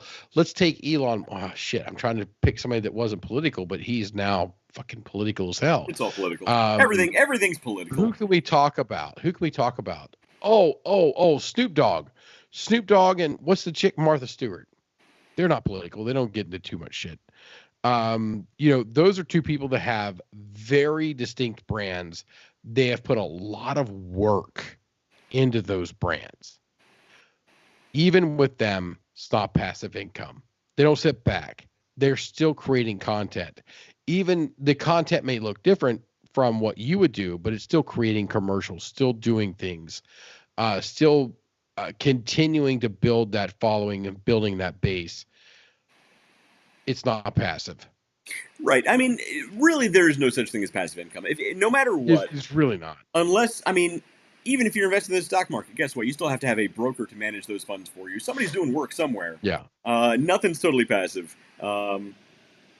So, look, we could break it down to the super granular level. The point is, you're going to have to put in the work. You're going to have to do the legwork, regardless. And most passive income streams are more than a full-time job, frankly. But let's go ahead and wrap it up. We've been going for more than 2 hours. It's almost 2.5 at this point.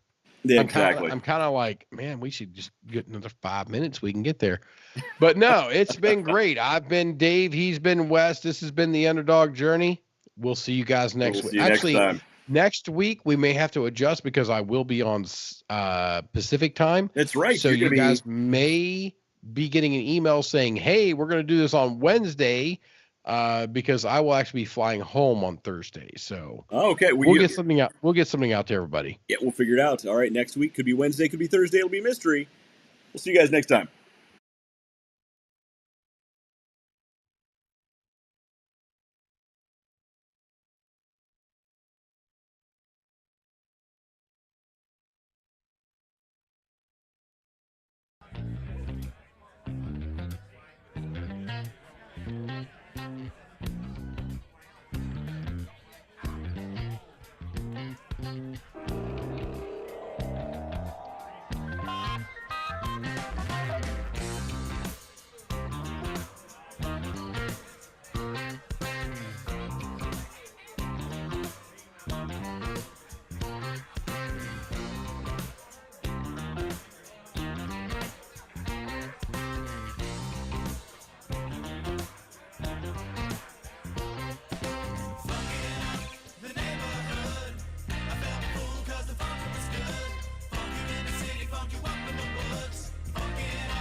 Basically infatuated with the in-between, the ups and downs, the curves and the rounds. I bring it to your city or your hometown. I go back in time when the feeling was fine, when funkin' was legal and it wasn't a crime.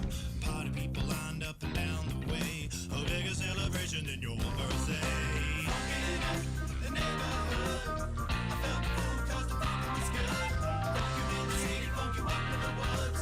Funkin' up the neighborhood, funkin' up the neighborhood. I felt the fool 'cause the funkin' was good. Funk you in the city, funk you up in the woods. Funkin' up the neighborhood.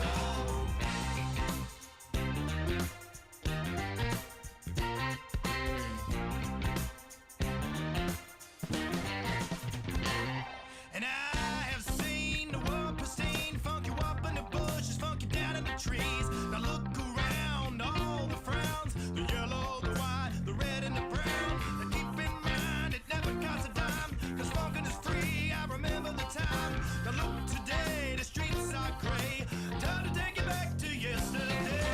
Funkin' in the neighborhood, I felt the fool 'cause the funk was good. Funk you in the city, funk you up in the woods. Funkin' up the neighborhood, funkin' up the neighborhood. I felt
was good.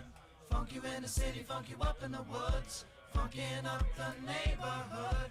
Funkin' up the neighborhood. I felt fool cause the funkin' was good. Funk you in the city, funk you up in the woods. Funkin' up the neighborhood.